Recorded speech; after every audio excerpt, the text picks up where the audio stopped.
We're taught that rejection is the end of the story, that when someone discards you, when they look at your broken body and declare you worthless, you're supposed to disappear quietly into the shadows.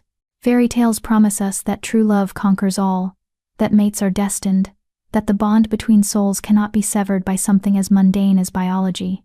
But here's what they don't tell you in those pretty stories. Sometimes your mate, the one person the universe supposedly chose for you, will stand before an entire pack and announce that your womb is a graveyard, that your body is a betrayal, that you are less than nothing because you cannot give him the one thing that matters. And when that happens, when the bond snaps like a brittle bone, and you feel your soul hemorrhaging in ways that should kill you but don't, you learn something the fairy tales never mention. The cruelest part isn't the rejection itself. It's the invitation that comes 3 years later, the embossed cardstock that arrives at your door with his scent still clinging to it, pine and arrogance, and the particular musk of an alpha who has gotten everything he ever wanted. The elegant script that cordially invites you to witness his triumph, the presentation ceremony for his 4 newborn pups, his heirs, his legacy, everything you couldn't give him, delivered by the woman who could. Most people would burn that invitation. Most people would recognize it for what it is.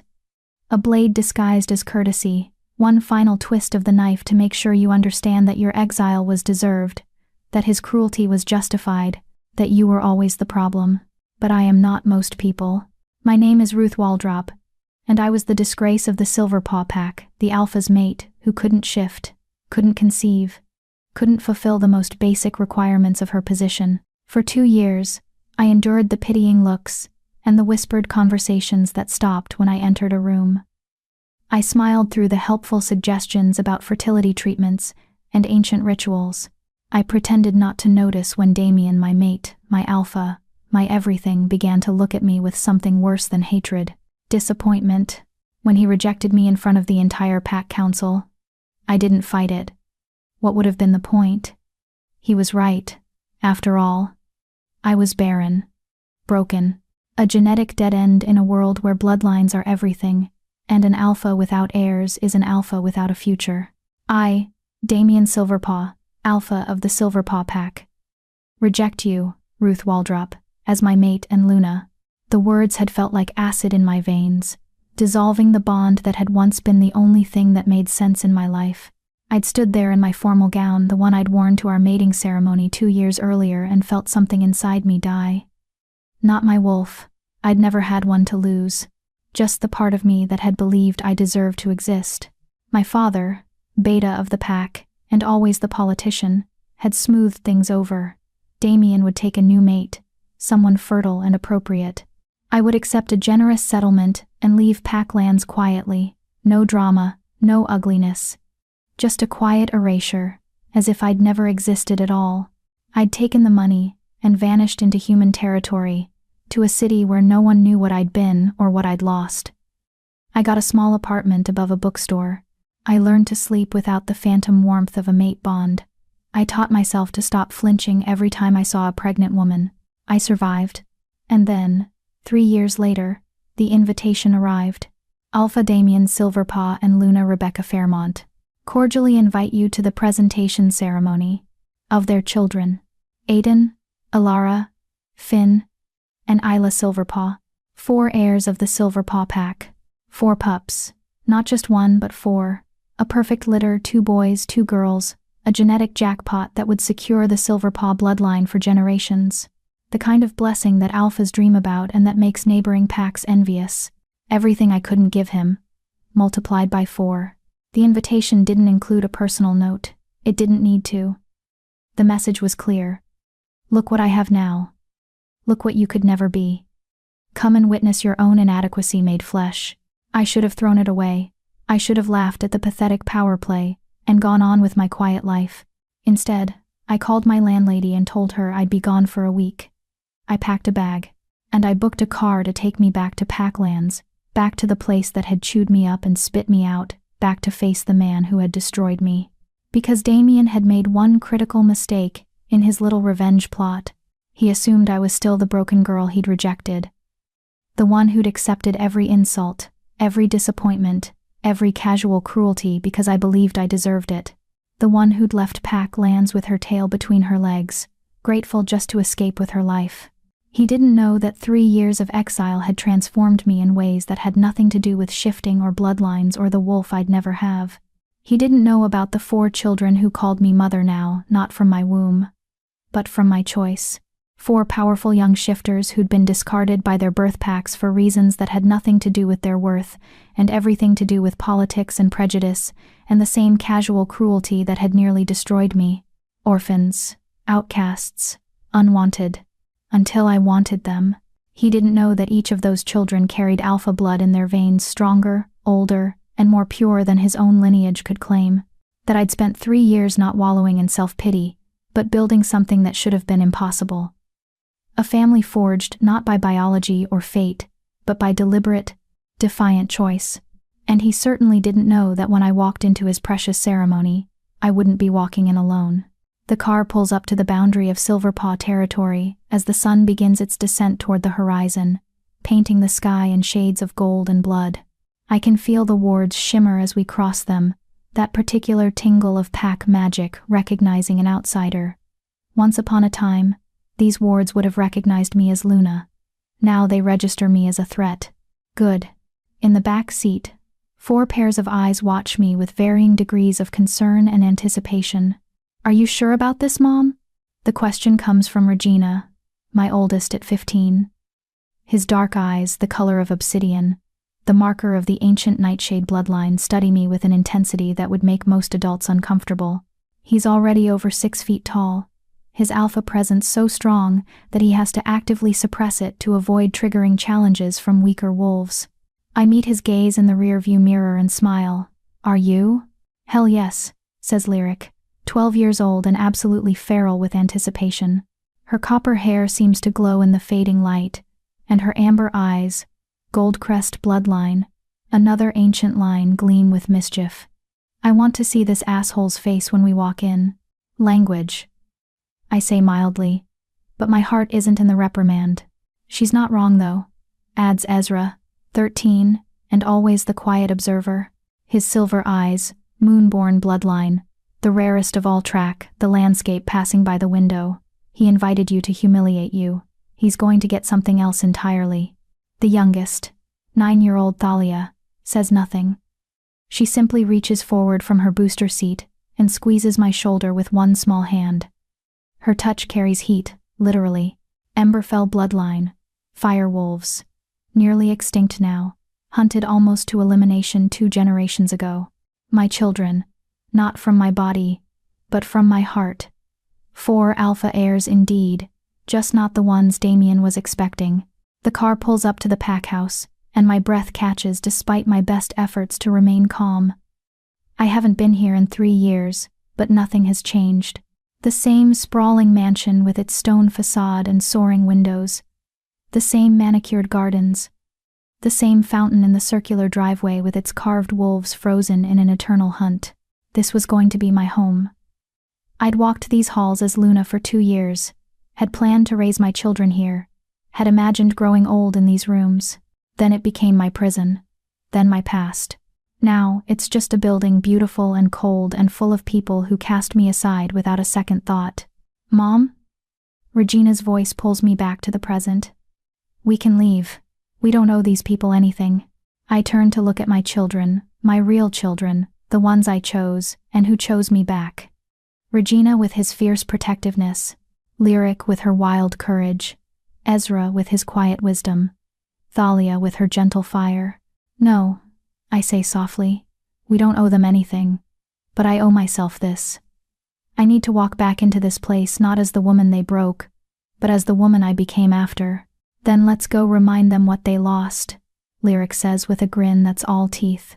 We step out of the car as one unit, and I feel it immediately, the weight of attention swinging our way. Guests are arriving for the ceremony, parking their expensive cars and adjusting their formal attire. Conversations stop mid-sentence as people recognize me. There's Stella, who used to be my closest friend, until the rejection made me too uncomfortable to be around. There's Beta Marcus. No. Wait, he's retired now. His son Jacob has taken over the position. There's old Mrs. Rainier, who'd once told me with tears in her eyes that she was sure I'd conceive any day now, as if her hope could somehow repair my broken body. They all stare. At me. At the 4 children flanking me like an honor guard.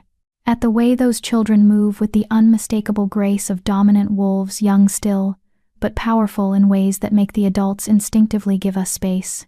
I'm wearing a dress I commissioned specifically for this occasion.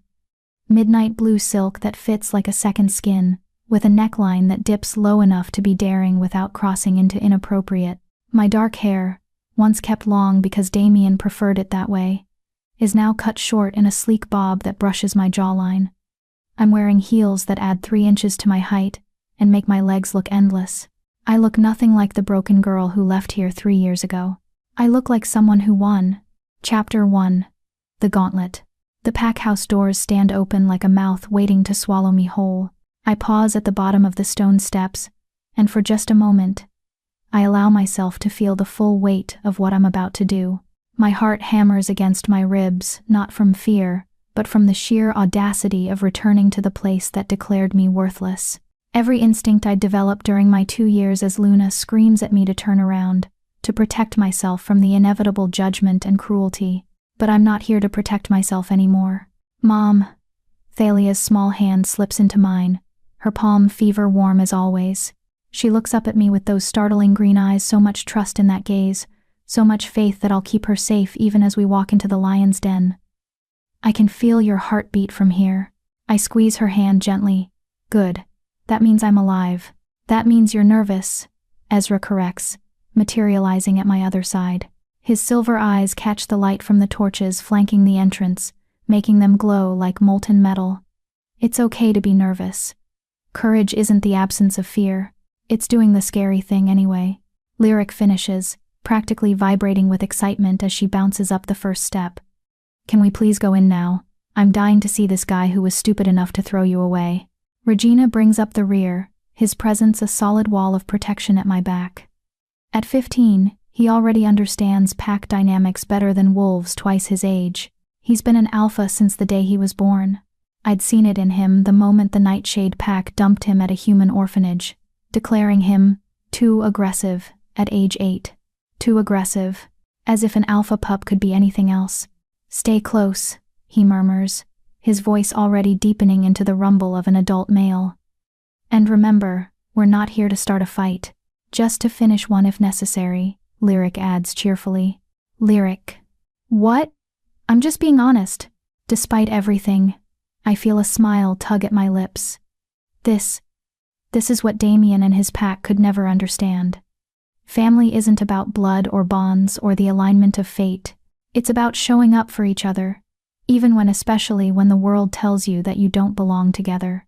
I straighten my spine, lift my chin, and climb the steps. The entry hall is exactly as I remember it, soaring ceilings with exposed beams, a massive chandelier dripping with crystals, walls lined with portraits of past alphas dating back 6 generations. The air smells of pine and furniture polish, and the particular musk of too many dominant wolves in close proximity. The ceremony won't start for another 30 minutes, which means this is cocktail hour. The time for social posturing and careful conversations, for alliances to be reinforced and grievances to be subtly aired.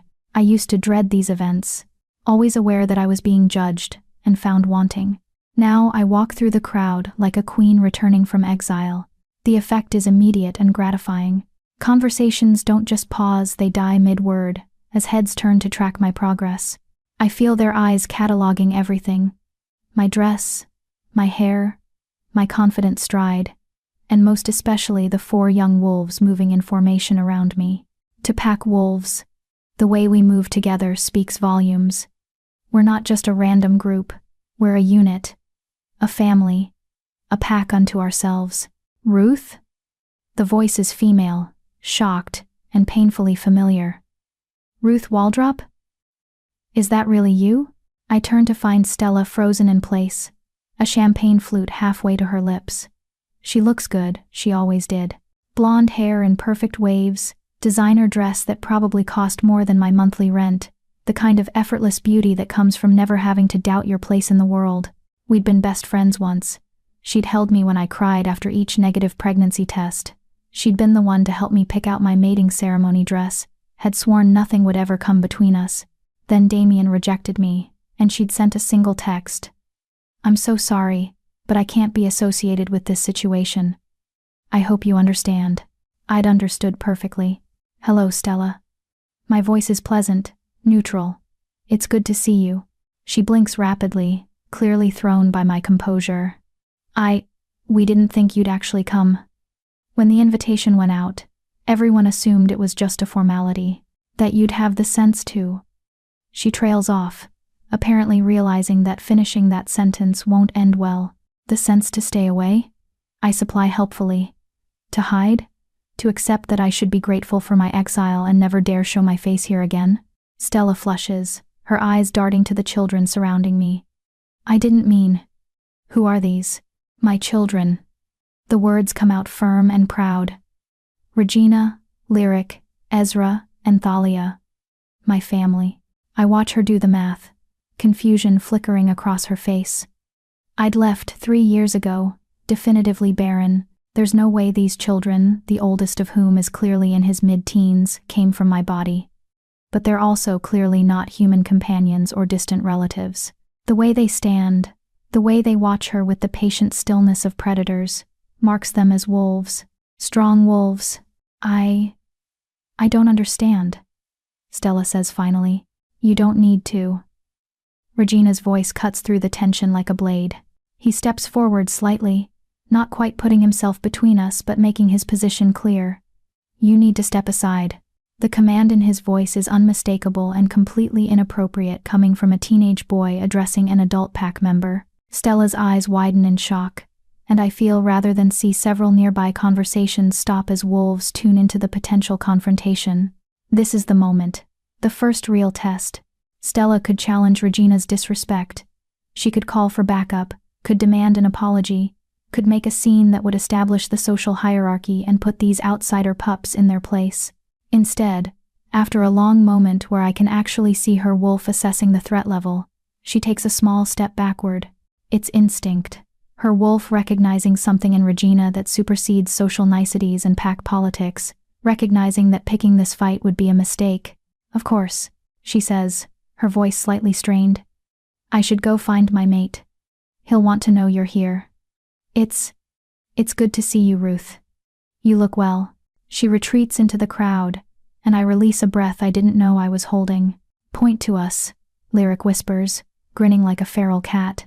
"This isn't a game," I remind her, but I can't quite suppress my own smile. We move deeper into the reception area, and I feel the crowd parting around us like water around a stone. Some of it is curiosity, who is this woman who dared to return, and who are these mysterious children? But some of it, I realize with a jolt of satisfaction, is wariness. They can sense what I brought with me, even if they can't quite identify it yet. We're approaching the main hall when I hear his voice, and my entire body goes rigid. Should be arriving any moment. Rebecca insisted we invite her, thought it would be a gracious gesture, show that there are no hard feelings. A pause, then a laugh, rich and confident, and utterly without remorse. "Though between you and me, I hope she has the dignity not to actually show up. It would be awkward for everyone." Damien. 3 years since I heard that voice.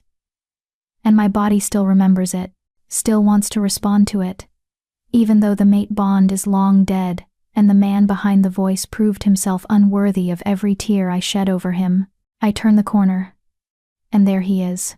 Damien Silverpaw, alpha of the Silverpaw pack, looking exactly as I remember, and somehow diminished at the same time. He's tall and broad-shouldered, with the kind of classically handsome features that photograph well. Strong jaw, high cheekbones. Dark hair swept back from his forehead. He's wearing an expensive suit tailored to show off his physique, and he's holding court with a small group of visiting alphas, all of them radiating power and self-satisfaction. He hasn't seen me yet, hasn't sensed me, which tells me exactly how little I registered in his awareness even when we were mated. To him, I was always just an accessory, a role to be filled. When I failed at that role, I became invisible, but he senses my children. I watch his head come up sharply, nostrils flaring as his wolf reacts to the presence of multiple alpha-blooded youngsters in his territory. His eyes scan the crowd, searching for the source of the disturbance, and then they land on me. For a moment, just a heartbeat, I see genuine shock flash across his face. Then it's gone, replaced by something that might be confusion, or might be anger, or might be some combination of the two. He excuses himself from his conversation and starts walking toward me, his stride purposeful, and his alpha presence pushing out before him like a wave. It's a dominance play. Automatic, instinctive. Remind the weaker wolf of their place in the hierarchy. Except, I don't have a wolf to be cowed by his display. And my children aren't weak. Regina moves before I can stop him, stepping forward to intercept Damien's approach. The two of them face each other, a 15-year-old boy and a 32-year-old alpha, and the air between them crackles with tension. That's close enough, Regina says quietly. Damien stares at him, and I can practically see the calculations running behind his eyes. This boy is a stranger. A child. Has no right to address an alpha in his own territory with anything less than complete deference. But this boy also radiates power that makes Damien's wolf hesitate. I'm sorry, Damien says, his voice carefully controlled. I don't believe we've been introduced. I'm Alpha Damien Silverpaw, and this is my pack house. You are? Regina Waldrop. He doesn't offer his hand, doesn't bow his head, just stands there, solid and immovable, claiming my last name like a shield. Ruth's son. The silence that descends is deafening. I watch Damien's face cycle through emotions, confusion, disbelief, calculation, and finally something that might be fury. His eyes cut to me, standing behind my wall of children, and I see the question there. How? I smile. It's not a kind smile. Hello, Damien, I say, my voice carrying across the suddenly silent room. Thank you for the invitation. We're so looking forward to meeting your new family. His jaw clenches. Ruth, this is unexpected, is it? You did invite me. I didn't expect you to bring. He gestures vaguely at my children, clearly at a loss for words. My family? Why wouldn't I bring my family to a family event? I tilt my head, all innocence. Isn't that what this is? A celebration of family? Someone in the crowd makes a sound that might be a suppressed laugh. Damien's eyes narrow. Perhaps we should speak privately, he says, his voice tight. I don't think so. I step forward, moving through the protective circle of my children until I'm standing face to face with the man who destroyed me. I have to tilt my head back to meet his eyes. He's still got 8 inches on me, even in heels, but I don't feel small. Anything you need to say to me, you can say here. After all, you had no problem making our separation public. Why should our reunion be private? His hands clench into fists at his sides. You're causing a scene. I'm accepting your invitation. If that's causing a scene, perhaps you shouldn't have invited me, Rebecca thought. He stops himself, but it's too late. Ah, yes, Rebecca.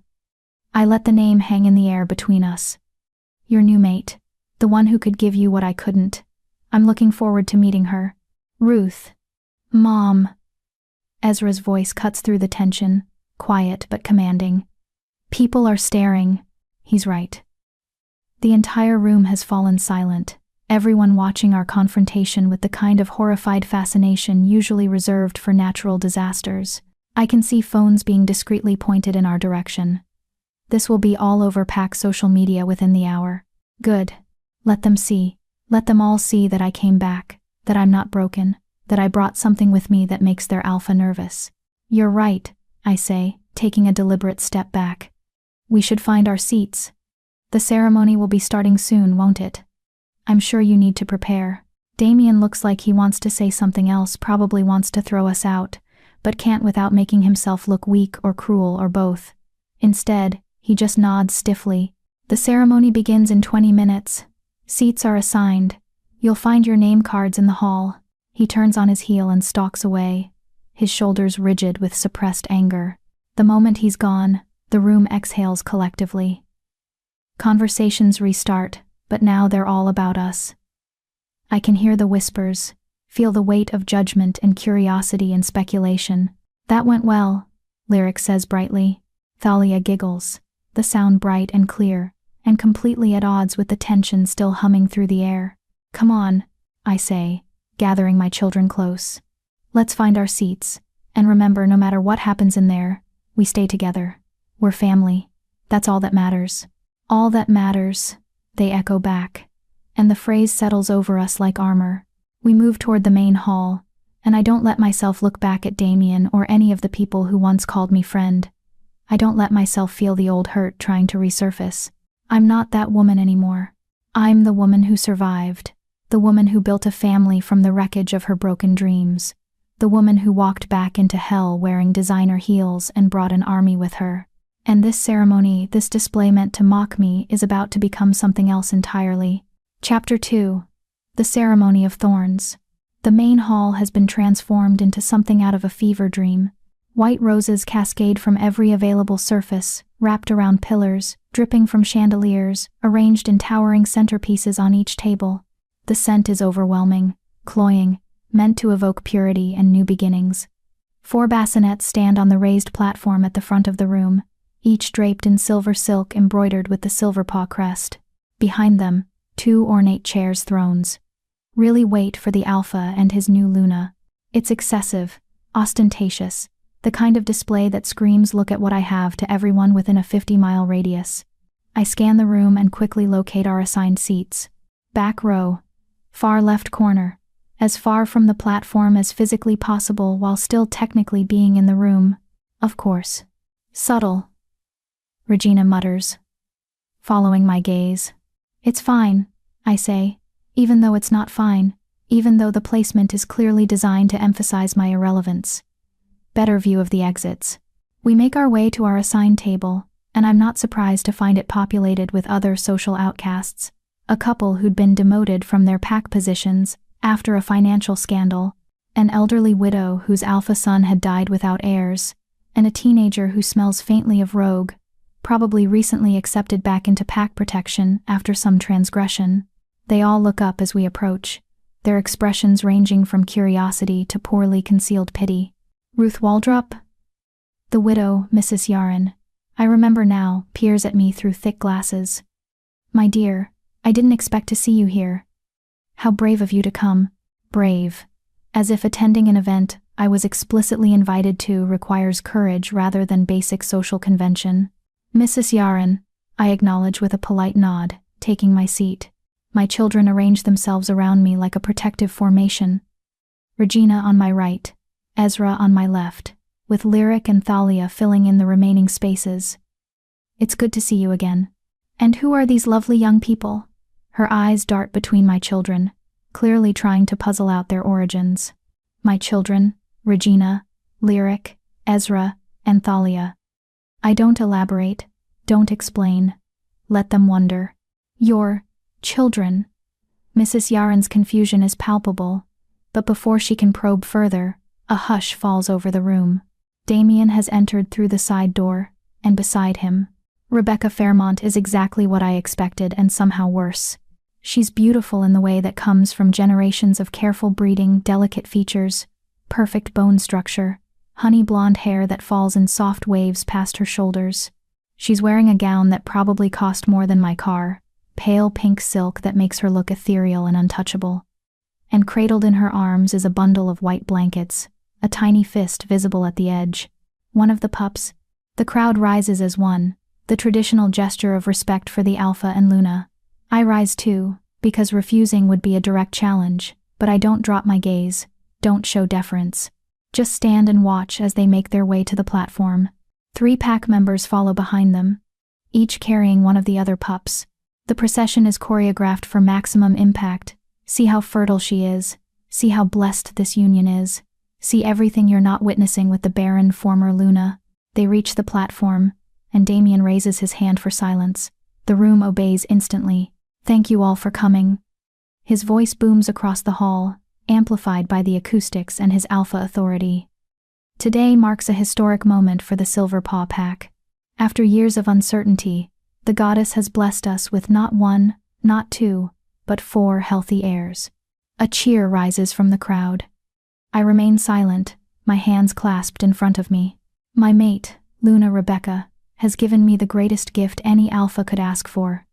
His eyes find hers, and the look between them is genuine enough to make something twist in my chest.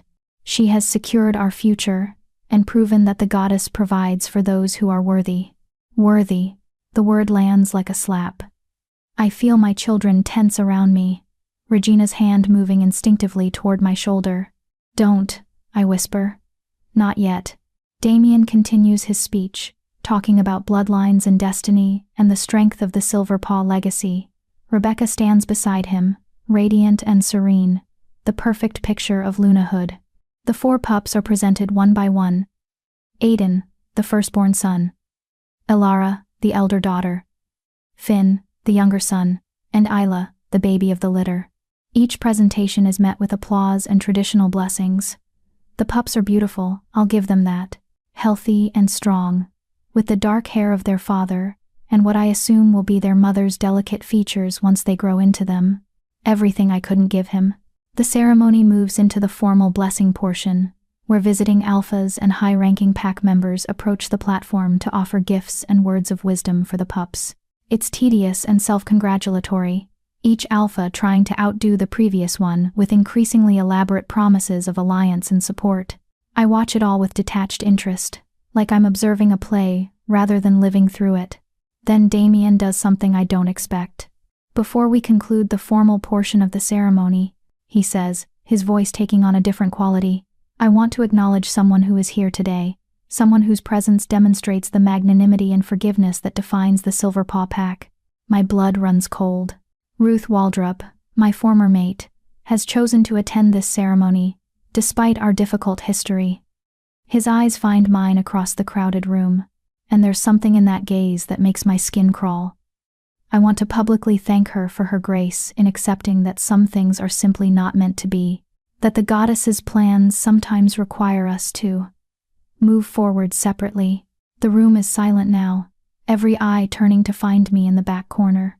Ruth, he continues, his voice dripping with false compassion. I hope you can find joy in witnessing what the goddess has provided for those who are compatible, and I hope you've found peace in your new life, wherever that may have taken you. It's masterful, really.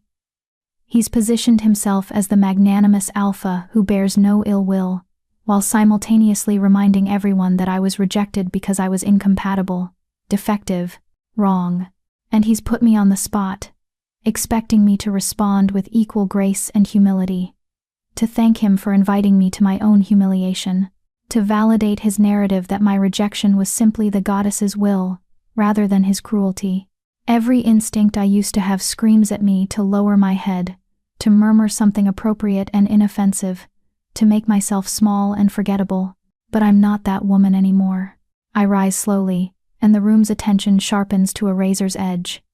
I can feel my children rising with me, a united front. Thank you, Alpha Damien, I say, and my voice carries clearly despite the distance. You're right that the goddess's plans can surprise us. 3 years ago, I thought my life was over. I thought being cast out from this pack was the end of my story. I pause, let the words settle. I was wrong. It was the beginning. I gesture to my children, and they stand straighter, letting their presence register fully for the first time, letting the crowd really see them not as mysterious accessories, but as young wolves of considerable power. The goddess gave me something more valuable than I ever imagined. Not biological children, you're correct that my body failed in that regard. But she gave me these 4 souls who needed a mother as much as I needed them. Regina, Lyric, Ezra, and Thalia. Cast out by their birth packs for reasons that had nothing to do with their worth, and everything to do with politics and prejudice. I see Damien's expression shift, confusion creeping in at the edges. Each of them carries alpha blood. Ancient bloodlines that predate the Silverpaw line by generations. Nightshade, Goldcrest, Moonborn, Emberfell. I let those names hang in the air, watch recognition dawn on the faces of the older wolves who know their history. Lines that were thought extinct or irrelevant, but they're not extinct. They're standing right here. Murmurs ripple through the crowd now, wolves turning to each other with whispered questions and speculation. So thank you, Damien, for the invitation. Thank you for the reminder that family isn't about biology or fate, or even the mate bond. It's about choice. It's about showing up for each other when the world says you don't belong together. It's about building something from the wreckage of broken dreams. I smile. And it's genuine this time. Congratulations on your 4 beautiful pups. I hope they bring you all the joy and security you sought. And I hope they never have to learn what it feels like to be declared unworthy. I sit down. The silence that follows is profound. Nobody seems to know how to react. Do they applaud? Do they condemn me for the subtle jab at the end? Do they acknowledge that I just claimed to be raising 4 alpha-blooded children from ancient lines? Damien's face has gone carefully blank, but I can see the fury in his eyes. This wasn't part of his script. I was supposed to be grateful and diminished, not poised and proud. Rebecca leans over to whisper something in his ear, her perfect composure cracking slightly. He shakes his head minutely and turns back to the crowd. Yes, well, he says, his voice strained. We all find our paths eventually. Now, let us continue with the blessing ceremony. But the energy in the room has shifted. People aren't paying attention to the blessings anymore. They're craning their necks to look at us, to study my children, to puzzle out the implications of what I just revealed. Ancient bloodlines. Not 1, but 4. All under the care of the rejected Barren former Luna. Mom. Thalia whispers, her small hand finding mine under the table. Was that okay? What you said. I squeeze her hand gently. That was perfect. He looks mad, Lyric observes with satisfaction. He looks confused, Ezra corrects. He didn't expect you to fight back. Nobody expects her to fight back, Regina says, his voice filled with quiet pride. That's her advantage. The ceremony drags on for another 30 minutes. More blessings, more speeches, more performances of pack unity and strength. Through it all, I sit calmly in my corner seat, my children around me, and I refuse to look away. This is my victory, small as it may be. I came back to the place that broke me, and I didn't break again. I stood in front of my ex-mate and his perfect new family, and I claimed my own worth. Finally, mercifully, the formal portion concludes. Damien announces that refreshments will be served in the garden, and the crowd begins to disperse. Some head toward the exits, others drift toward the refreshment tables, and a concerning number start moving in our direction. Incoming, Regina mutters. The first to reach us is surprisingly not a hostile pack member, but rather one of the visiting alphas, an older man with silver threading through his dark hair and eyes that have seen too much. Ruth Waldrop? He extends his hand. Alpha Theodore of the Clearwater Pack. I don't believe we've met, but I knew your grandfather. I shake his hand cautiously. My grandfather? Matthias Waldrop. He and I served together on the regional council before his death. His eyes move to my children with obvious interest. If even half of what you said is true about these youngsters' bloodlines, then I'm very interested in speaking with you further. The Nightshade line alone is none of your concern. Regina interrupts, his voice polite but firm. Theodore raises an eyebrow, but doesn't seem offended. Fair enough. But the offer stands. The regional council would very much like to verify these claims. Ancient bloodlines aren't just historically significant. They carry certain rights and protections under pack law. This is news to me, but I keep my expression neutral. I'll consider it. Please do. He produces a business card from his jacket pocket. My contact information. Call any time. He departs, and immediately 2 more wolves take his place, a young couple I don't recognize. We heard what you said, the woman begins, her voice hushed and urgent. About building family by choice. We've been trying for years. 5 miscarriages. The pack healer says my body just can't carry to term. Her mate puts a protective arm around her shoulders. We've been considering adoption, but the pack council says it's not traditional. That raising another wolf's pup weakens the bloodline. My heart aches for them. I remember that desperation, that feeling of being broken beyond repair. Adoption doesn't weaken anything, I say firmly. It strengthens. Love strengthens. Choice strengthens.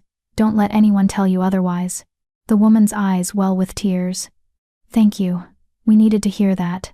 They move away, and the flood truly begins.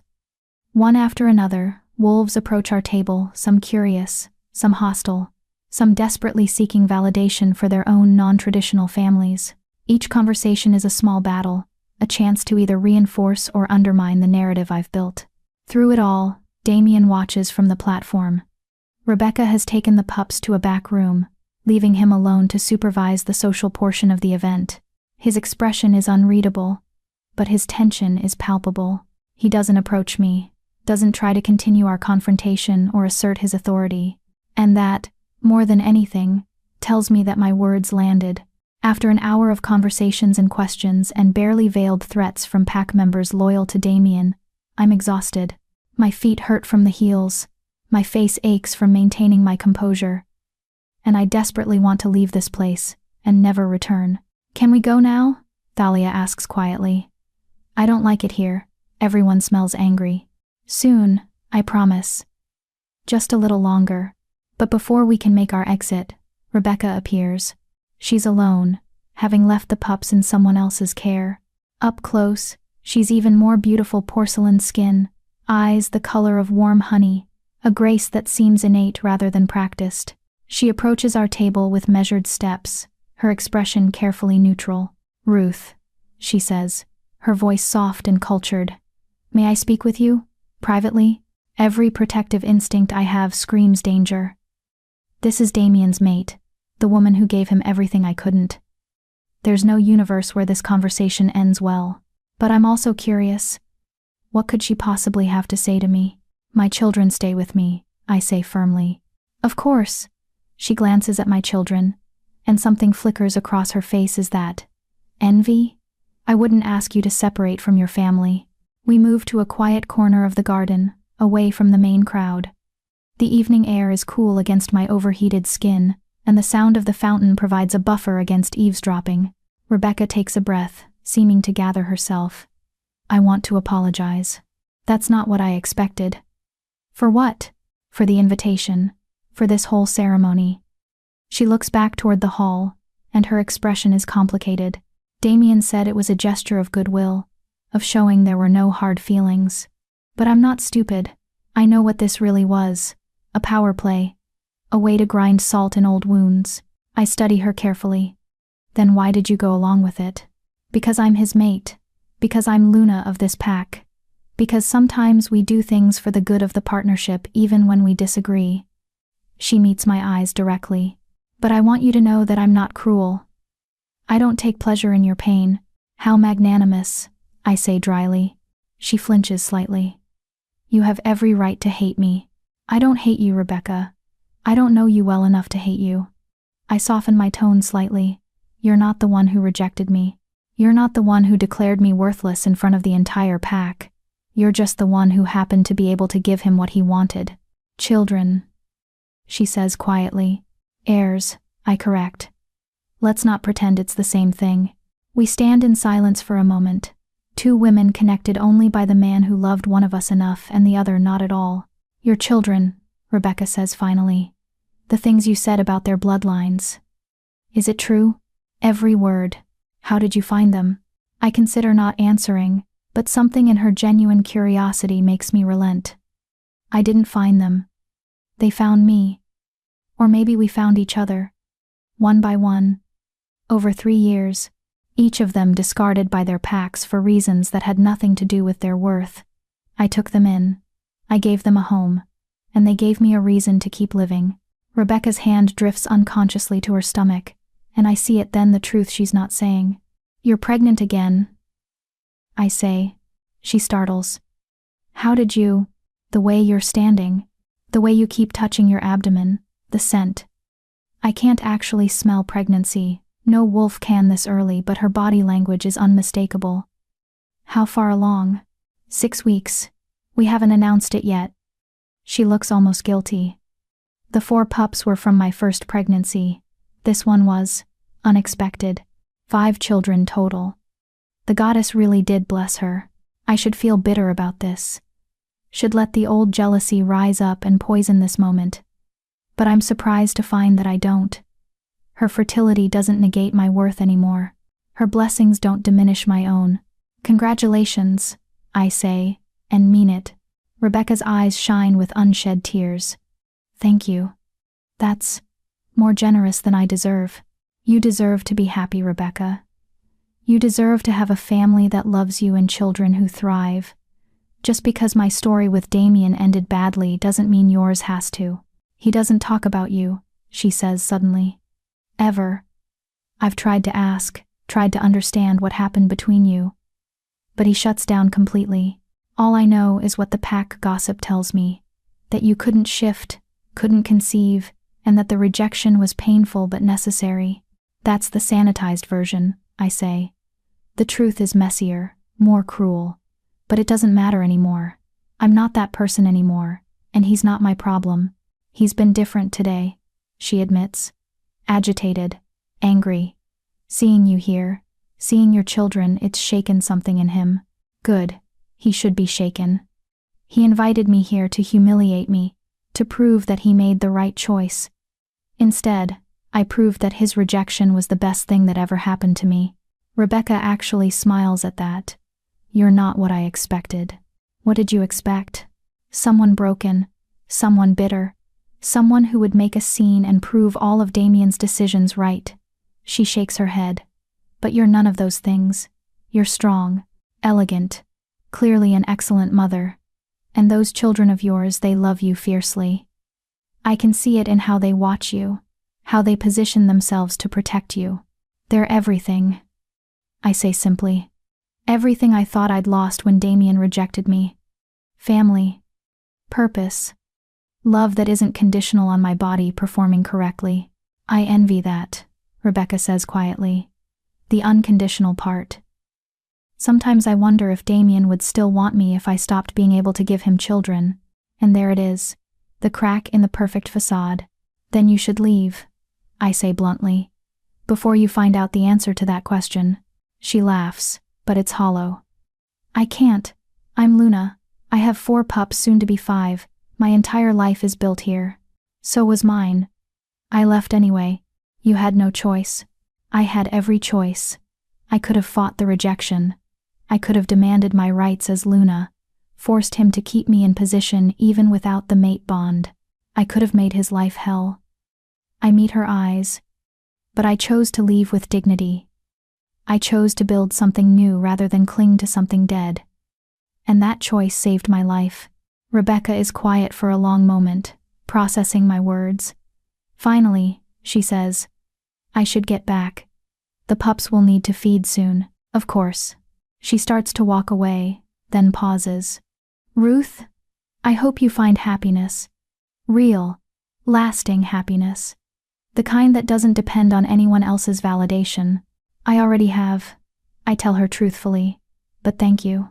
She disappears back into the crowd, leaving me alone in the garden with my thoughts and my children, who had been lurking just close enough to intervene if necessary. That was weird, Lyric pronounces. That was sad, Thalia corrects. She's trapped. She's made her choices, Ezra says pragmatically. Just like Mom made hers. Regina doesn't say anything. Just takes my hand and squeezes gently. Come on, I say to all of them. Let's go home. We make our way back through the hall, heading for the exit. A few more people try to stop us, more questions about bloodlines, more curiosity about my children, but I deflect politely and keep moving. We're almost to the door when Damien appears, blocking our path. Leaving so soon? He asks, his voice deceptively casual. The ceremony is over. We've paid our respects. There's nothing left to keep us here. We need to talk. About those claims you made regarding your children. They're not claims. They're facts. Ancient bloodlines carry legal implications. Rights to territory, seats on regional councils, access to restricted resources. His eyes narrow. If you're lying about this to make yourself look important, I'm not lying. Regina steps forward, putting himself between me and Damien once again. And you have no authority over us. We're not members of your pack. We don't answer to you. You're on my territory. As invited guests, I interrupt. You invited me, Damien. You opened this door. Don't act surprised when I walk through it on my own terms. We stare at each other, and I see the moment he realizes he's lost this battle. Whatever humiliation he'd planned for me tonight backfired spectacularly. Instead of proving my insignificance, he's given me a platform to announce my resurrection. This isn't over, he says quietly. Yes, I tell him. It is. It was over 3 years ago when you rejected me. Everything since then has just been you refusing to accept that you don't get to define my worth anymore. I step around him, my children following, and we walk out of the Silverpaw pack house for what I hope is the last time. The night air is sweet with freedom. My car is waiting where we left it, and as we pile in, I feel the tension finally start to drain from my shoulders. You did it, Regina says from the back seat. You went back, you faced him, and you won. We won, I correct. All of us together. As we drive away from Packlands, I take one last look in the rearview mirror. The pack house is lit up like a beacon, still full of celebration and self-congratulation, but I'm leaving it behind. For good this time, because I finally learned the truth that took me 3 years and 4 adopted children to understand. The opposite of belonging isn't exile. It's freedom. Chapter 3. The Unraveling. The drive home takes 3 hours, and for the first hour, none of us speak. We're all processing what just happened, the confrontation, the ceremony, the way we walked into enemy territory and emerged not just unscathed, but victorious. The adrenaline is slowly draining from my system, leaving behind a bone-deep exhaustion that makes my hands shake slightly on the steering wheel. It's Thalia who breaks the silence. Mom? Are we going to be in trouble? I glance at her in the rearview mirror. She's curled up in her booster seat, her green eyes wide with concern. At 9 years old, she's the youngest and the most sensitive to emotional undercurrents. She can read a room better than wolves 3 times her age. What kind of trouble, sweetheart? That man, the alpha. He was angry when we left. Really angry. I could feel it. She hugs herself, generating enough body heat that I can see shimmer waves rising from her skin. A nervous tell. What if he comes after us? He won't, Regina says firmly from the back seat. He has no legal right to bother us. We're not part of his pack, we're not on his territory anymore, and we didn't break any laws. But he knows about us now. Ezra adds quietly. About our bloodlines. That information has value. And dangerous people do dangerous things when they see value. He's not wrong. By announcing my children's heritage in a room full of territorial alphas and power-hungry pack politicians, I've essentially painted targets on their backs. Ancient bloodlines mean ancient rights, access to neutral territories, votes on the regional council, claims to resources that have been hoarded by modern packs for generations. I should have thought of that before I opened my mouth. I'll protect you, I say, injecting confidence into my voice that I don't entirely feel. All of you. That's my job as your mother, and I've never failed at it yet. You couldn't protect yourself from him though, Lyric points out, not unkindly. Just stating facts. From what he did to you. How are you supposed to protect us from an entire system? It's a fair question. A brutal question. The kind of question that would have destroyed me 3 years ago. You're right, I say after a moment. I couldn't protect myself from Damien's rejection. I couldn't stop the pack from casting me out. I couldn't force my body to work the way it was supposed to. I meet each of their eyes in the mirror. But that's because I was trying to survive in a system that was designed to destroy people like me. People who don't fit the mold. So what changed? Regina asks. I stopped trying to survive in their system. I built my own. I take a breath. When I found each of you, when you found me, I didn't try to convince your birth packs to take you back. I didn't try to fit you into their broken structures. I just took you home. I gave you a place where being different wasn't a weakness, where your bloodlines and your gifts weren't threats to be managed, but strengths to be celebrated. You made us a pack, Thalia says softly. I made us a family, I correct, which is stronger than any pack. Packs have laws and hierarchies and support systems, Ezra points out. Families just have love. Love doesn't stop legal challenges or territorial disputes.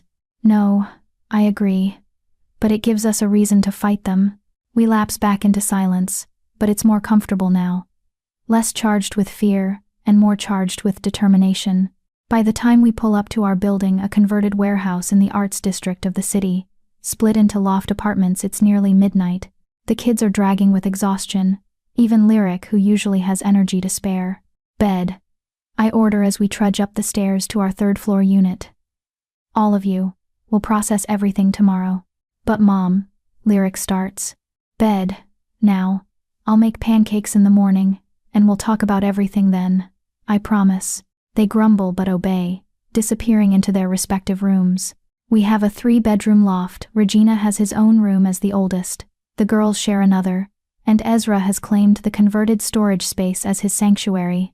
I sleep on a pull-out couch in the living area, which is fine. I've never needed much space. Once their doors are closed and I hear the sounds of nighttime routines, teeth brushing, water running, the creak of bed frames, I finally let myself collapse onto the couch. My phone buzzes. 17 missed calls. 43 text messages. I scroll through them with a sense of detachment. Stella. Oh my God, Ruth, what did you do? Everyone is talking about it. Call me. Mrs. Yaren. My dear, you were magnificent tonight. But please be careful. You've made some powerful people very uncomfortable. Unknown number. This is Alpha Theodore Clearwater. I'm serious about that conversation. Call me at your earliest convenience. Unknown number. If you think flaunting those bastard pups gives you any legitimacy, you're more delusional than I thought. DS. That last one makes my blood run cold. Damien found my number not hard, since I'd kept it when I left Packlands, and decided to send me a message that reveals exactly how much I got under his skin. Bastard pups. As if my children are somehow less legitimate than his because they weren't born from a mate bond. As if love and choice and deliberate family building means nothing compared to biological accident. I delete the message without responding. He wants a reaction, wants to draw me into a fight where he has the advantage. I won't give him that satisfaction. But there's one message that makes me pause. Rebecca, thank you for tonight. For being honest. For showing me what strength looks like. I won't forget it. I stare at that message for a long time, trying to parse what it means. Is it genuine gratitude? A subtle warning? An olive branch from someone who's beginning to see the cracks in her own gilded cage? I don't respond to that one either. Some messages are better left as they are ambiguous and open to interpretation. I'm about to put my phone away when it rings. Unknown number, but the area code is local. Against my better judgment, I answer. Ruth Waldrop. The voice on the other end is female, crisp and professional. My name is Lydia Thornwhisper. I'm an attorney specializing in pack law and bloodline rights. I was at the ceremony tonight, and I'd very much like to speak with you about your children's heritage. It's midnight, I point out. I'm aware. I apologize for the late hour, but this matter is time-sensitive. Once word spreads, and it's already spreading about the bloodlines you're claiming, there will be legal challenges. Territory disputes. Attempts to separate you from your children on the grounds that you're human-born, and therefore not qualified to raise alpha-blooded pups. My heart stops. They can't do that. They can try. And without proper legal protection and documented proof of bloodline, they might succeed. She pauses. I'd like to help you prevent that. Pro bono, if necessary, because what you're doing building a family by choice, protecting discarded pups that matters, and I won't let them take it away from you. Why? I ask bluntly. Why would you help me for free? Because 20 years ago, I was one of those discarded pups, cast out by the Riverstone pack for being born without a wolf. I aged into my shift at 16 late bloomer, but by then, my birth family wanted nothing to do with me. I survived on my own, put myself through law school, and now I use my position to help others like us. Others who don't fit the mold. Others like us. The phrase settles over me like a warm blanket. Okay, I say. Let's meet. But not tonight. Tomorrow. Name the time and place. My office, 10 a.m. I'll text you the address. She pauses. Bring documentation if you have it. Birth certificates, medical records, anything that proves your children's lineage. The more ammunition we have, the better. I'll bring what I have. Good. And Ruth, be careful. You've kicked a hornet's nest tonight. Powerful people are going to come after you, and they won't all be as obvious as your ex-mate. She hangs up before I can respond. I sit in the darkness of my living room, my phone still clutched in my hand, and let the weight of what I've done finally settle over me.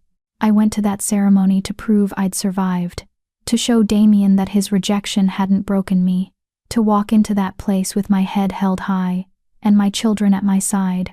I succeeded. But in succeeding, I've exposed us all to dangers I didn't fully anticipate. Legal challenges, territory disputes, powerful wolves who see my children as resources to be controlled or threats to be eliminated. I wanted to protect them. Instead, I might have painted targets on all of our backs. Mom? I startle and turn to find Regina standing in the hallway, wearing sleep pants and no shirt, his dark eyes concerned in the dim light. I thought you were asleep, I say. I was, but I heard you on the phone. He pads over and sits beside me on the couch, his shoulder pressing against mine. Who was that? A lawyer. She wants to help us protect our legal rights to stay together, which means someone's going to try to separate us. Maybe. Probably. I lean my head against his shoulder, drawing comfort from his solid presence. I'm sorry, Regina. I didn't think it through. I just wanted to show them all that we were okay, that we'd built something good. I didn't think about the consequences. Don't apologize for being proud of us, he says firmly. Don't apologize for standing up to him. You did exactly what you needed to do, and if people come after us because of it, we'll handle it, together. You're 15. I say softly. You shouldn't have to handle any of this. I'm alpha-blooded from the Nightshade line, he counters. I was born to handle exactly this. Fighting, protecting, standing my ground even when the odds are stacked against me. He shifts to look at me directly. You saved me, Mom. When the Nightshade pack dumped me at that orphanage because they couldn't control me, because I was too aggressive and too dominant to fit into their hierarchy, I thought my life was over. I was 8 years old and completely convinced that I was broken and wrong and worthless. Regina. But then you showed up. This small human woman with no wolf and no pack and no reason to care about some aggressive alpha pup who'd been thrown away. And you looked at me and said, "You're not broken. You're just strong. And strong isn't the same as wrong." His voice cracks slightly. You gave me a home, a family, a reason to believe I wasn't a monster. So if protecting you and this family means facing down territorial alphas and legal challenges and whatever else comes, then that's what I'll do. That's what we'll all do. I pull him into a hug, this boy becoming man who's already so much stronger and braver than anyone I've ever known. When did you get so wise? I ask, my voice thick with emotion. I learned from the best, he says simply.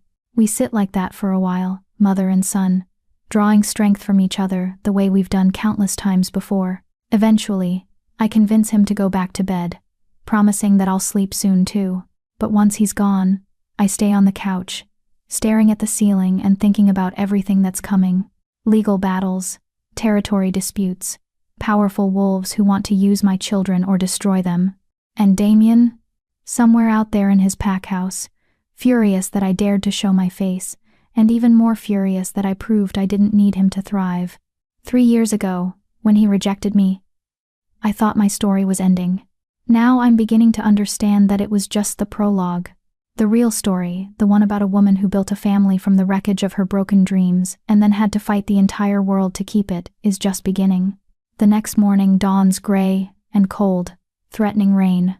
I wake the kids at 8 and make good on my promise of pancakes, though the mood around our small dining table is subdued. Everyone's processing yesterday, turning over the implications in their minds. So we're meeting with a lawyer, Lyric says, drowning her pancakes in enough syrup to make my teeth hurt just watching. That means we're expecting trouble. That means we're preparing for trouble. I correct. There's a difference. Not much of one, Ezra mutters into his orange juice.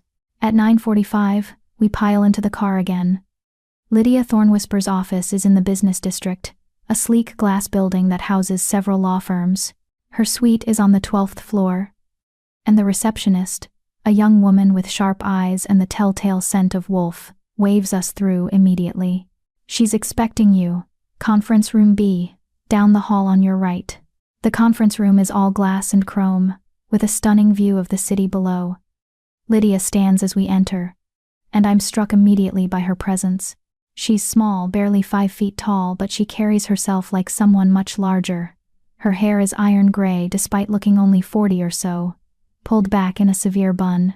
Her eyes are the pale blue of glacier ice, and when she shakes my hand, her grip is firm and professional. Ruth, thank you for coming. Her gaze moves to my children, assessing them with the practiced eye of someone who knows what to look for. And these must be the famous alpha heirs. Regina, Lyric, Ezra, and Thalia. I introduce them, my children. Sit, please, we have a lot to discuss. She waits until we're all settled, then pulls out a tablet and begins pulling up documents. I spent most of last night doing research based on what I heard at the ceremony. The bloodlines you claimed, Nightshade, Goldcrest, Moonborn, and Emberfell, are all recognized under the Ancient Bloodline Protection Act of 1847. I've never heard of that, I admit. Most people haven't. It's old law, enacted back when the different bloodlines were at war with each other and threatening to destroy the entire supernatural community. The act established certain protections and rights for bloodlines deemed ancient and essential to the genetic diversity of the species. She looks up at us. All 4 of the lines your children carry are on that list. What does that mean for us? Regina asks. It means several things. First, your bloodlines give you automatic protected status. No pack can force you to join against your will. No alpha can claim authority over you without your explicit consent. You have the right to claim sanctuary in neutral territories, and the right to appeal directly to the regional council if threatened. That sounds good, Lyric says cautiously. So what's the bad news? The bad news is that these protections only apply if we can prove your bloodlines are genuine. And proving bloodline gets complicated when the original packs have disowned you. Lydia taps her tablet, pulling up what looks like genealogical charts. I need medical records, DNA tests, any documentation from your birth packs. They destroyed my records, Regina interrupts. When the Nightshade pack dumped me, they wiped my existence from their official documents, said I was never born to them. I was 8. I remember them telling me that I was a mistake they were correcting. Lydia's expression hardens. That's illegal, but unfortunately not uncommon. What about the rest of you? The Goldcrest pack kept my birth certificate, but claimed my mother was a rogue who seduced one of their males, Lyric says. They denied any official connection to me. Moonborn pack said I was too dangerous to keep records on, Ezra adds quietly. Something about my eyes marking me as cursed by the old magic. They performed a formal banishment ritual when I was 10. The Emberfell pack didn't disown me, Thalia says, her voice small. They just gave up. After the hunters came and killed most of the adults, there weren't enough left to raise all the pups. They chose the ones with the strongest fire abilities and sent the rest of us to human foster care. I was 6. Nobody wanted to adopt a kid who occasionally caught things on fire when she had nightmares. The silence that follows is heavy with shared pain. These are my children. These are the souls that the pack system, the same system that declared me unworthy, decided to discard like garbage. Okay, Lydia says, her voice gentler now. We work with what we have. No official records, but we have the evidence of your abilities. Regina, you have the Nightshade eyes and the dominance markers. Lyric, your shifting ability and coloring match Goldcrest descriptions. Ezra, those silver eyes are unmistakable Moonborn traits. And Thalia, fire manipulation is exclusive to Emberfell. Is that enough? I ask. It should be, but we'll need witness testimony from neutral parties who can verify these traits.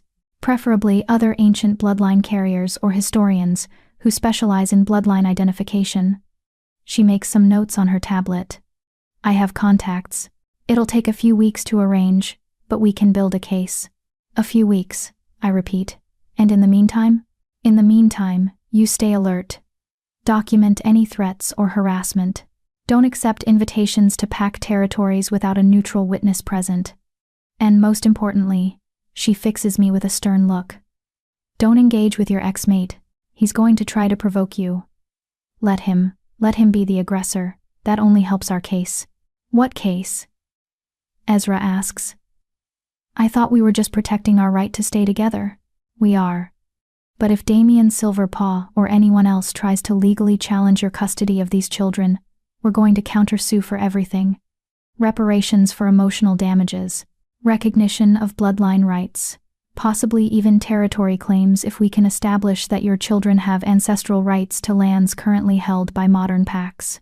I blink. We could claim territory? Ancient bloodlines held territories before the modern pack system existed. If we can prove lineage and demonstrate that those territories were taken illegally when your children's ancestors were displaced or killed, then yes, we could claim them back.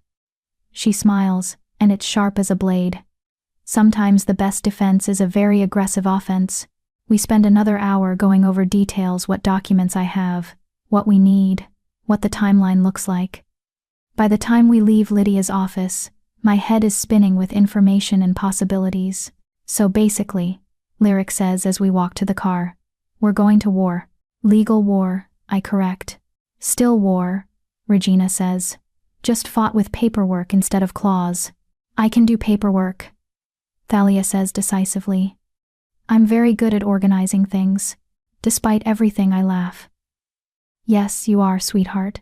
We're halfway home when my phone rings. It's a number I don't recognize, but the area code is from Packlands. I answer cautiously. Hello? Ruth Waldrop? The voice is male, older, with the gravelly quality of someone who spent decades giving orders. This is Alpha Cornelius Ashford of the Iron Ridge Pack. I was at the ceremony yesterday, and I'd very much like to discuss your son. My blood runs cold. Which son? Regina. The Nightshade bloodline. He pauses. I knew his grandfather. Served with him on the regional council before the Nightshade Pack imploded. If your boy truly carries that line, he has a right to claim the Nightshade ancestral seat. He's 15. I say carefully. Old enough to assert bloodline rights. Old enough to make alliances that could protect him and you from those who would see you separated. His tone shifts, becoming almost paternal. I'm not your enemy, Ruth. I'm offering help, but only if you're smart enough to accept it. I'll think about it, I say. Don't think too long. The wolves are circling, and you're bleeding in the water. Accept help while it's being offered freely, or be forced to accept it on less favorable terms later. He hangs up. I stare at my phone, and in the rearview mirror, I see Regina staring back at me. What did he want? My son asks. To use you, I say honestly. To turn your bloodline into political leverage. Are you going to let him? I think about that question. Think about everything Lydia said. About territory claims and bloodline rights and the way power works in the pack world. No, I say finally. But I'm going to learn the game well enough that we never have to rely on anyone else's protection. We're going to become strong enough that when wolves like Alpha Cornelius come calling, they're asking for our help, instead of offering theirs. How? Ezra asks. I meet my children's eyes in the mirror, Regina with his obsidian gaze, Lyric with her amber fire, Ezra with his silver wisdom, Thalia with her green determination. We do exactly what Lydia suggested. We prove your bloodlines. We claim your rights. We take back what was stolen from your ancestors and build something that can't be taken away. A pack? Thalia asks hopefully. Better than a pack, I tell her. A legacy. Chapter 4. Ghosts and Choices. The weeks following the ceremony blur together in a haze of legal meetings, bloodline verification tests, and an escalating series of opportunities that are really just veiled threats. Alpha Cornelius calls 3 more times, each message more insistent than the last. Other alphas start reaching out, offering alliances, proposing matches between their eligible offspring and my children, suggesting that proper pack guidance would benefit young wolves of such prestigious bloodlines. Everyone wants a piece of what we have. Nobody cares about who we are. I decline every offer. Politely at first, then with increasing firmness as they refuse to take no for an answer. Lydia works tirelessly, building our case from fragments and testimonies. She tracks down a retired Goldcrest elder, who confirms Lyric's coloring and shifting pattern match the ancient line. She finds a moonborn historian who practically weeps when he sees Ezra's eyes, calling them the truest silver I've seen in 40 years. She even locates one of the surviving Emberfell adults, a woman named Sage, who'd been on a scouting mission when the hunters attacked, who identifies Thalia. Immediately, and provides written testimony of her lineage. Regina's bloodline proves the hardest to verify, since the Nightshade pack was so thorough in destroying records. But Lydia discovers that Regina's grandfather, a wolf named Matthias Nightshade, had registered his bloodline with the regional council before the pack's collapse. The genetic markers are on file, and when we submit Regina's DNA for comparison, the match is undeniable. My son carries one of the purest Nightshade bloodlines in existence, which makes him valuable and dangerous, and a target. We need to talk about security, Lydia says during our 4th meeting, 3 weeks after the ceremony. Her office has become our second home. The conference room a war room where we plan our defense. You're living in an unsecured human apartment building with no wards, no pack protection, and 4 children who are now confirmed carriers of extinct or near-extinct bloodlines. That's not sustainable. We can't afford pack protection, I point out. And the only packs offering it want something in return that I'm not willing to give. Then we create our own protection. She pulls up a map on her tablet. There are neutral territories, lands held in trust by the regional council that aren't claimed by any specific pack. They're meant to serve as safe havens for rogues, displaced wolves, and those seeking sanctuary. You could claim one. How? Regina asks.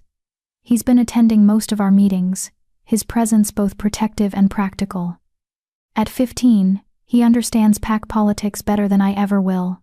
Ancient bloodline holders have first rights to neutral territory claims, provided they can demonstrate need and ability to maintain the land. Lydia zooms in on a section of forest about 2 hours north of the city. This parcel has been vacant for 15 years. 300 acres, fully warded, with a main house and several outbuildings. It was held by the Silverstream pack until they dissolved after a succession crisis. Why hasn't anyone else claimed it? I ask suspiciously. Because it requires a bloodline claim to activate the wards. Modern packs can't access it, their genetics are too diluted. But your children could. She looks at each of them in turn. 4 ancient bloodlines. 4 cardinal points.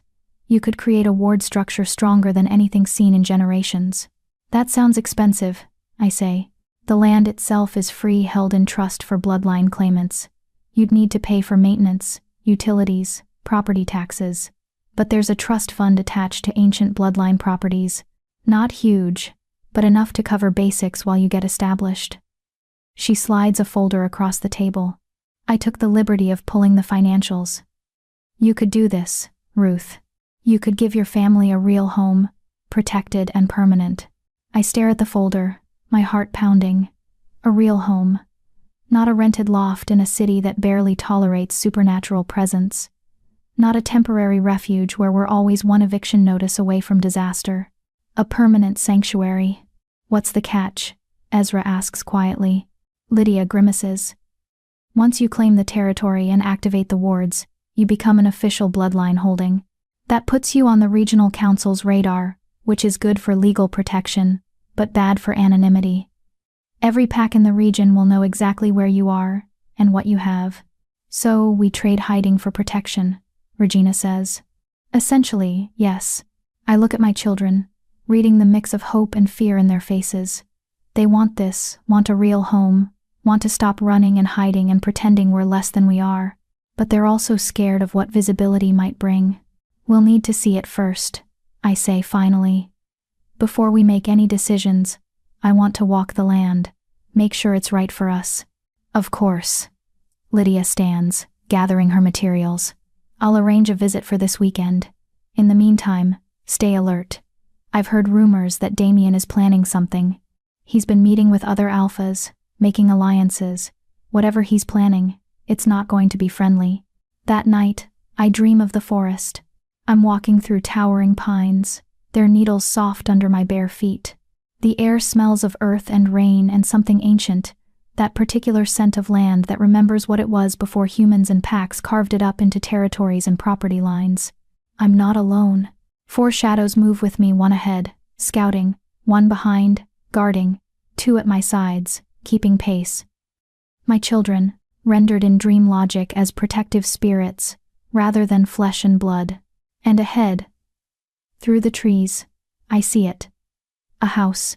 It's old but solid, built from stone and timber in the style of pack houses from centuries past. 2 stories, with wide porches and large windows that seem to watch me approach. The door stands open, an invitation or a warning. I step inside, and the house exhales. It's the only way to describe it. The building itself seems to breathe, to settle, to recognize something in me or my children that allows it to relax. The wards, I realize dimly, the wards are waking up, tasting our blood through dream connection, deciding if we're worthy. 4 bloodlines, a voice whispers not out loud, but in my bones. 4 corners, 4 protections, the old magic remembers. I wake gasping, my heart racing, the scent of pine still clinging to my skin despite being in my city apartment. The dream felt like more than a dream. It felt like a promise, or a prophecy. Saturday arrives cold and gray, with the kind of biting wind that promises winter is coming early this year. We pile into Lydia's car, a sensible SUV with enough room for all of us plus legal files, and make the 2-hour drive north. The kids are subdued, each processing their own thoughts about what we might find. The city gives way to suburbs, then to rural farmland, then finally to dense forest. The road becomes gravel, then dirt, winding through trees that seem to grow thicker and older the further we go. Here, Lydia says finally, pulling onto what barely qualifies as a driveway. This is the boundary. She wasn't kidding about the wards. I can't see them. I'm human-born, ward-blind, but I can feel them. A pressure against my skin, a whisper of other that makes my hindbrain scream turn back. Not safe, not yours. But my children feel something different. Oh, Thalia breathes, pressing her hands against the car window. Oh, it's beautiful. I can feel it, Lyric says, her eyes gone distant. The land, it's singing? Not singing, Ezra corrects softly. Calling, it's calling us. Regina says nothing, but his jaw is set in that way that means he's feeling too much to put into words. We get out of the car, and the moment my children's feet touch the ground, something shifts. The wards don't drop, that would be dangerous, leaving the land unprotected, but they soften. They recognize the bloodline standing within their bounds, and they welcome us. This way, Lydia says, leading us down the overgrown path. The house emerges from the trees like something out of a fairy tale. It's exactly as I saw it in my dream, stone and timber. 2 stories, wide porches. The windows are intact despite 15 years of abandonment, and the door, though weathered, hangs straight on its hinges. The wards preserve it, Lydia explains, seeing my surprise. As long as they're active, the house can't deteriorate beyond a certain point. Nature can't reclaim what magic protects. She produces an old-fashioned iron key and fits it into the lock. The door swings open with a creak that sounds almost welcoming. Inside, the house is frozen in time. Furniture still arranged in living spaces, books on shelves, photographs on walls showing wolves I don't recognize, probably the Silverstream pack before they dissolved. Dust covers everything, and there's a musty smell of disuse, but no rot, no decay, just 15 years of patient waiting. 4 bedrooms upstairs, Lydia says, her voice echoing in the empty space. Plus the master on the main floor. Full kitchen, 2 bathrooms, a study, and a basement that was used for pack meetings. The outbuildings include a greenhouse, a workshop, and what looks like it was once a training facility. The kids spread out, exploring with the kind of cautious excitement that comes from wanting something too much to believe it's real. I hear their footsteps above me, voices calling to each other as they discover rooms and views and possibilities. I stay in what must have been the living room, staring at a photograph of a family, parents, and 3 young pups, all smiling at the camera with the kind of unself-conscious joy that comes from security and belonging. What happened to them? I ask quietly. The Silverstream pack? Succession crisis, Lydia says, coming to stand beside me. The alpha died without naming an heir. His 3 children all claimed the title, refused to submit to each other, and the pack tore itself apart in the resulting civil war. By the time the regional council intervened, there was nobody left to hold the territory. The survivors scattered to other packs or went rogue. That's horrible. That's what happens when pride and power matter more than family. She turns to look at me. You could prevent that. Build something here based on choice and love, rather than hierarchy and dominance. Create a new model. I'm one human woman with 4 adopted children, I point out. I'm not qualified to create new models for anything. You're a woman who built a family from the wreckage of a broken system, who raised 4 alpha-blooded pups that their birth packs threw away, and turned them into strong, healthy, emotionally secure young wolves. Who walked into your ex-mate's territory and proved that rejection isn't the end of the story. Lydia's expression is intense. You're exactly qualified, Ruth. The question is whether you're brave enough to try. Before I can respond, Thalia comes running down the stairs, her face flushed with excitement. Mom, you have to see upstairs. There's a room with windows on all 4 sides. Ezra says it was probably used for ceremonies, and another one with a fireplace in it that I can already tell will work with my fire, and the master bedroom has this huge bathroom with a tub big enough for 3 people. She stops, suddenly shy. I mean, if we took it, if we claimed it, would we, could we? I look at my youngest daughter, at the hope blazing in her green eyes, and I feel something shift in my chest. For 3 years, I've been surviving, moving from day to day, doing what needed to be done to keep my family together and safe. But surviving isn't the same as living. Surviving isn't the same as building something permanent and meaningful. Let me see the rest of the house, I say. Then we'll decide together, as a family. Thalia squeals and grabs my hand, dragging me toward the stairs. The other 3 materialize from various rooms, and we tour the 2nd floor as a unit looking into bedrooms that could be theirs, imagining furniture arrangements and paint colors, and all the small touches that turn a house into a home. The room Thalia mentioned, the one with 4 windows, takes my breath away. It's circular, built into what must be a tower I didn't notice from the outside. Each window faces a different cardinal direction: north, south, east, west. The floor is inlaid with a pattern I recognize from my research on ancient bloodline magic, a compass rose surrounded by symbols representing the elements. This is the ward chamber, Lydia says softly, appearing behind us, where the 4 bloodlines would gather to reinforce the protections. It hasn't been used in 15 years. The wards are running on residual power at this point. They'll fail within the next 5 years without renewal. How do we renew them? Regina asks. Each of you stands at a window corresponding to your bloodline's traditional direction: north for Nightshade, strength and shadow; east for Goldcrest, new beginnings and sun; south for Emberfell, fire and transformation; west for Moonborn, wisdom and the tide of change. She gestures to the compass rose. Then you channel power through your connection to the land. The wards read your intent and your bloodline, and they either accept you or reject you. What happens if they reject us? Lyric asks. They won't, Lydia says with absolute certainty. You're exactly what this land has been waiting for. We stand there in silence, the 5 of us plus Lydia, and I feel the weight of the decision pressing down on me.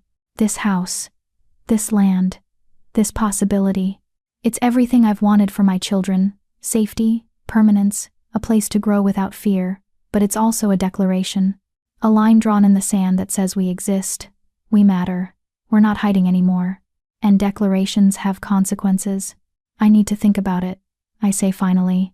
Of course, Lydia says. Take your time, but not too much time.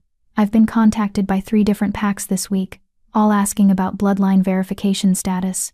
Once your children's lineages are officially confirmed, which will happen in about 2 weeks when the final reports come in, the pressure is going to intensify.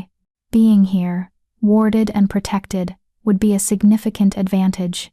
We finish the tour and pile back into the car for the drive home. The kids are quiet, each lost in their own thoughts about what we saw and what it might mean. I'm staring out the window, watching the trees blur past, when my phone buzzes. Unknown number. I know what you're planning. Claiming neutral territory. Playing at being important because you collected some abandoned pups with fancy bloodlines. It won't work. The regional council won't grant your claim. I'll make sure of it. DS. My hands clench around the phone. Mom? Ezra's voice is concerned. What's wrong? I show him the message, watch his silver eyes narrow as he reads it. How does he know? Lyric demands, reading over her brother's shoulder. Someone's feeding him information, Regina says grimly. Someone who knew we were looking at territories. Or he's just guessing, I say, though I don't believe it, trying to rattle us with vague threats. It's working, Thalia says quietly. She's right. My heart is racing, my mind spiraling through worst-case scenarios. What if Damien really can block our territorial claim? What if he has enough influence on the regional council to destroy this chance before we even try? What if I've given my children hope for something I can't actually deliver? Stop, Lydia says sharply from the driver's seat. Whatever you're thinking, stop. Damien Silverpaw is an alpha of a mid-sized pack with moderate regional influence. He's not all-powerful, and he's definitely not more powerful than 4 confirmed ancient bloodlines. He's scared, Ruth. That message is proof of it. Scared people lash out, make threats they can't back up, try to intimidate their opponents into surrendering before the fight even starts. So, what do? I ask. We call his bluff. We file the territorial claim. We activate those wards with your children's blood, and we dare him to try to take it away. She glances at me in the rearview mirror. Unless you're planning to let him intimidate you into giving up before you even try? No, I say, and I'm surprised by how firm my voice sounds. No, I'm done letting him dictate my choices. Good, Lydia smiles. Then let's go to war. That night, after the kids are in bed, I sit on my couch with my laptop and start researching everything I can find about territorial claims, ancient bloodline rights, and the political structure of the regional council. It's dense, boring material, legal documents and historical precedents and procedural requirements. But somewhere in all that bureaucratic language is the key to protecting my family. I'm 3 hours deep into a document about ward activation protocols when my phone rings. Rebecca. I consider not answering. Our last conversation at the ceremony was surprisingly genuine, but that doesn't mean we're friends. Doesn't mean I trust her. But curiosity wins out. Rebecca. I answer cautiously. Ruth. She sounds strained, stressed. I need to talk to you. In person. It's important. I don't think that's a good idea. Please. The word comes out almost desperate. It's about Damien. About what he's planning. You need to know. Every instinct I have screams this is a trap. A way to get me vulnerable, to gather information, to set me up for whatever Damien has planned. But there's something in Rebecca's voice, genuine fear, genuine urgency that makes me hesitate. Not alone, I say finally, and not on packlands, public place, during daylight, and I bring backup. Yes, fine, whatever you need. She takes a shaky breath. Tomorrow. That coffee shop on 5th Street, noon? I'll be there.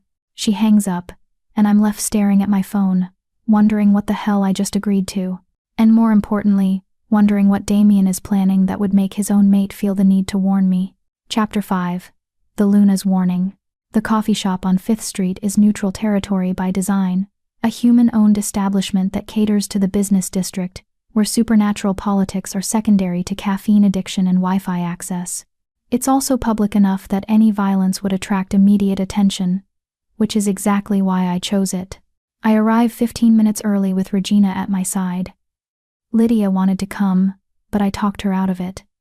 A lawyer's presence would make this feel too formal, too adversarial.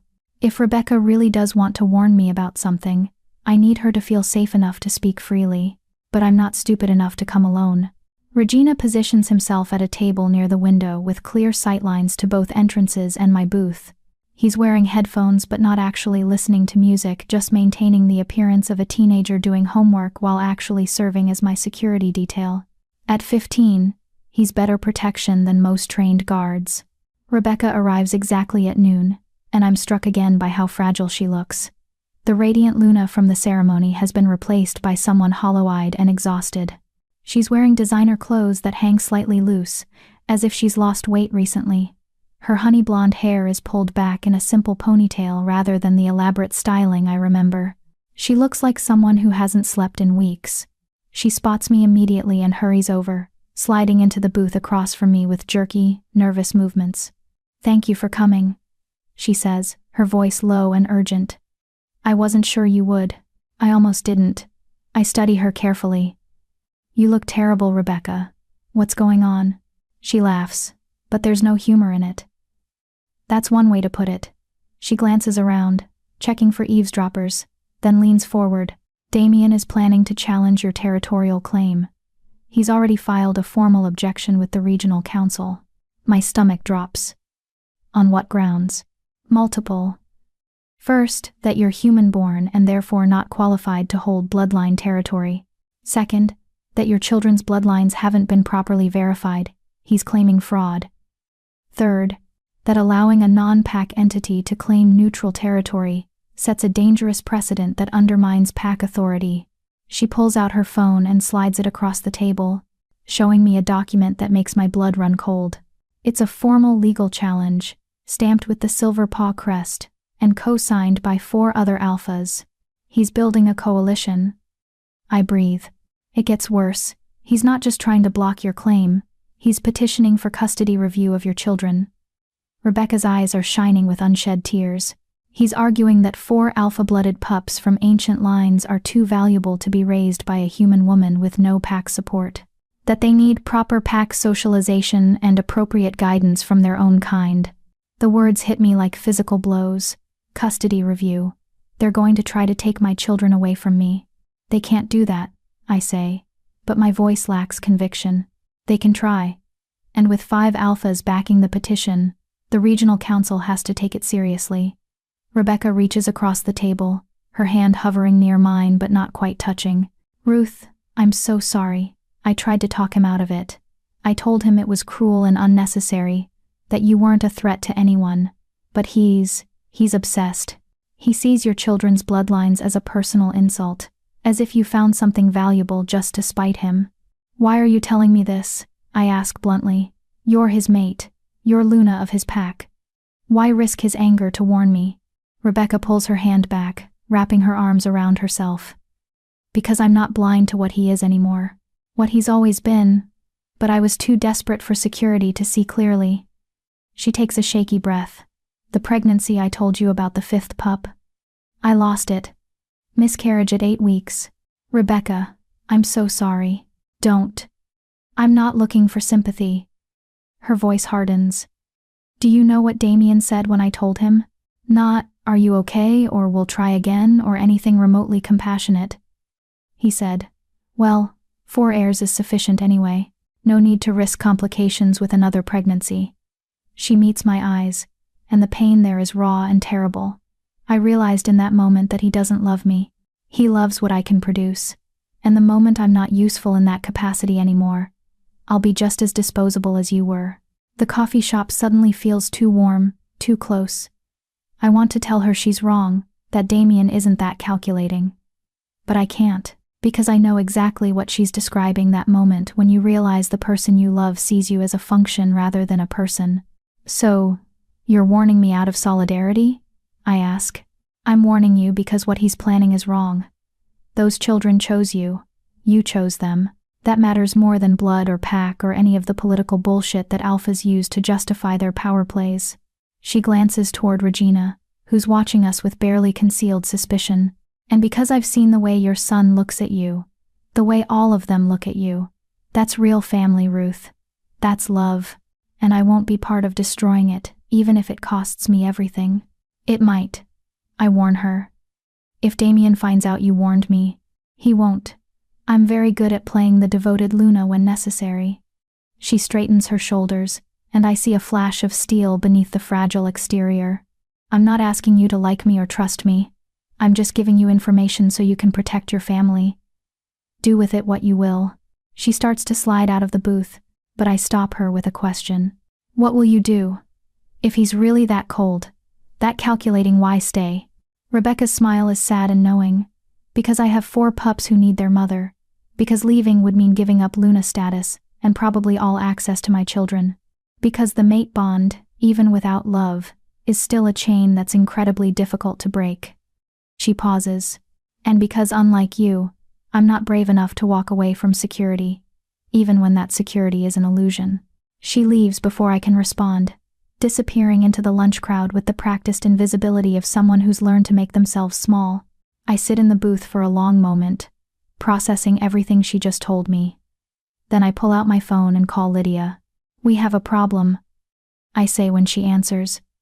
"A big one." 3 hours later, we're back in Lydia's conference room, me, Regina, and Lydia herself, who's been making phone calls and pulling legal documents at a pace that makes my head spin. "Okay," she says, spreading papers across the table like battle plans. "Here's what we're dealing with. Damien's challenge is legally sound, which is frustrating but not insurmountable. He's found legitimate procedural grounds to question the claim. Can we fight it?" Regina asks. "We can, but it's going to take time, probably 3 to 6 months, for the regional council to review all the evidence and testimony. And during that review period," she grimaces, "the custody petition is the real threat. It's not going through normal family court because supernatural children fall under PAC law jurisdiction. That means the regional council will appoint a review committee to assess whether Ruth is a suitable guardian for alpha-blooded pups." "That's insane," I say. "I've been raising them for 3 years. They're healthy, happy, well-adjusted. None of which matters if the committee decides that PAC socialization supersedes individual well-being." Lydia's expression is grim. "PAC law was written by alphas for alphas. It prioritizes bloodline preservation and proper hierarchical training over things like emotional bonds or chosen family. If they decide your children need traditional PAC structure, they can remove them from your custody and place them with appropriate PAC families." The room spins. I grip the edge of the table, fighting the wave of nausea that threatens to overwhelm me. "They'd split us up," Regina says, his voice hollow. 4 different bloodlines means 4 different PACs. "They'd separate us." "Most likely, yes," Lydia confirms. "Unless we can prove that splitting you would cause irreparable harm, and that Ruth's guardianship is not just adequate but superior to what any PAC could provide." "How do we prove that?" I ask desperately. "We build an ironclad case. Character witnesses, medical records showing your children's health and development under your care, psychological evaluations demonstrating strong family bonds, expert testimony about the value of chosen family versus biological imperative." She starts making notes on her tablet. "We also go on the offensive. If Damien wants to question your fitness as a guardian, we question the PAC system's fitness as a child-rearing model. We bring up the statistics on alpha pups abandoned by their birth PACs, and trust me, those numbers are not flattering. We argue that the system that discarded these children has no moral authority to reclaim them now that they're valuable. That's going to make us very unpopular with the PAC establishment," Regina points out. "Good. Let them be defensive for once." Lydia's smile is sharp. "But here's the thing, we need to move fast. The custody review can be initiated immediately, which means they could start the evaluation process within weeks. We need to claim that territory and activate those wards before they have a chance to physically separate you. Once you're established on protected land with active bloodline wards, removing your children becomes infinitely more complicated legally." "So we're racing the clock," I say. "Exactly, and we're probably going to lose if we play by their timeline." She looks at me intently. "Which is why I'm suggesting we accelerate everything. File the territorial claim tomorrow, complete the ward activation this weekend, force the regional council to deal with an established fact rather than a pending application." "Is that legal?" I ask. "It's aggressive, but yes, technically legal. Ancient bloodline holders have the right to claim abandoned territories under emergency provisions. And I think we can argue that a credible custody threat constitutes an emergency." I look at Regina, reading the fear and determination warring in his expression. "What do you think?" "I think we don't have a choice," he says. "We either take the risk and fight, or we wait around to be separated. I'd rather go down fighting." "The others need to weigh in," I say. "This affects all of them. They deserve a voice." "Agreed. But Ruth," Lydia's expression softens, "you need to prepare them for the possibility that we lose. That even with everything we do, the regional council might decide PAC law supersedes your custody rights. They need to know what we're risking." The thought of having that conversation with my children, with Lyric's fierce optimism and Ezra's quiet wisdom and Thalia's innocent trust, makes me want to vomit. But Lydia's right. They deserve the truth. That evening, I gather all 4 children in our small living room. They sit in various states of alertness. Regina already knows most of what I'm about to say, but the others can tell from my expression that something serious is coming. I tell them everything. About Rebecca's warning, about Damien's challenge, about the custody petition and what it could mean. The silence that follows is deafening. Finally, Lyric speaks, her voice small and scared in a way I've never heard from her. They could take us away from you? From each other? They could try, I say carefully. But we're not going to let that happen without a fight. What kind of fight? Ezra asks. Legal, physical? Legal, primarily. Lydia has a plan to claim the territory immediately and activate the wards this weekend. Once we're established on protected bloodline land, removing you becomes much more difficult. But not impossible, Thalia says quietly. They could still take us. I want to lie.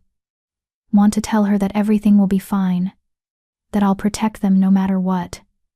That nobody can tear our family apart. But I've never lied to my children, and I'm not starting now. Yes, I admit. Even with everything we do, there's a chance the regional council could rule against us. Could decide that pack socialization is more important than our family bond. Could separate you and place you with different packs. I take a shaky breath. I need you all to understand what we're risking if we fight this. And I need you to decide if you want to take that risk, or if you'd rather make other arrangements. Other arrangements? Regina's voice is dangerous. Like what? Just surrender? Let them split us up without even trying? Like being proactive. Some packs have already reached out, offering to take all of you together. It wouldn't be with me, but you'd stay together. No. The word comes from all 4 of them simultaneously, overlapping and emphatic.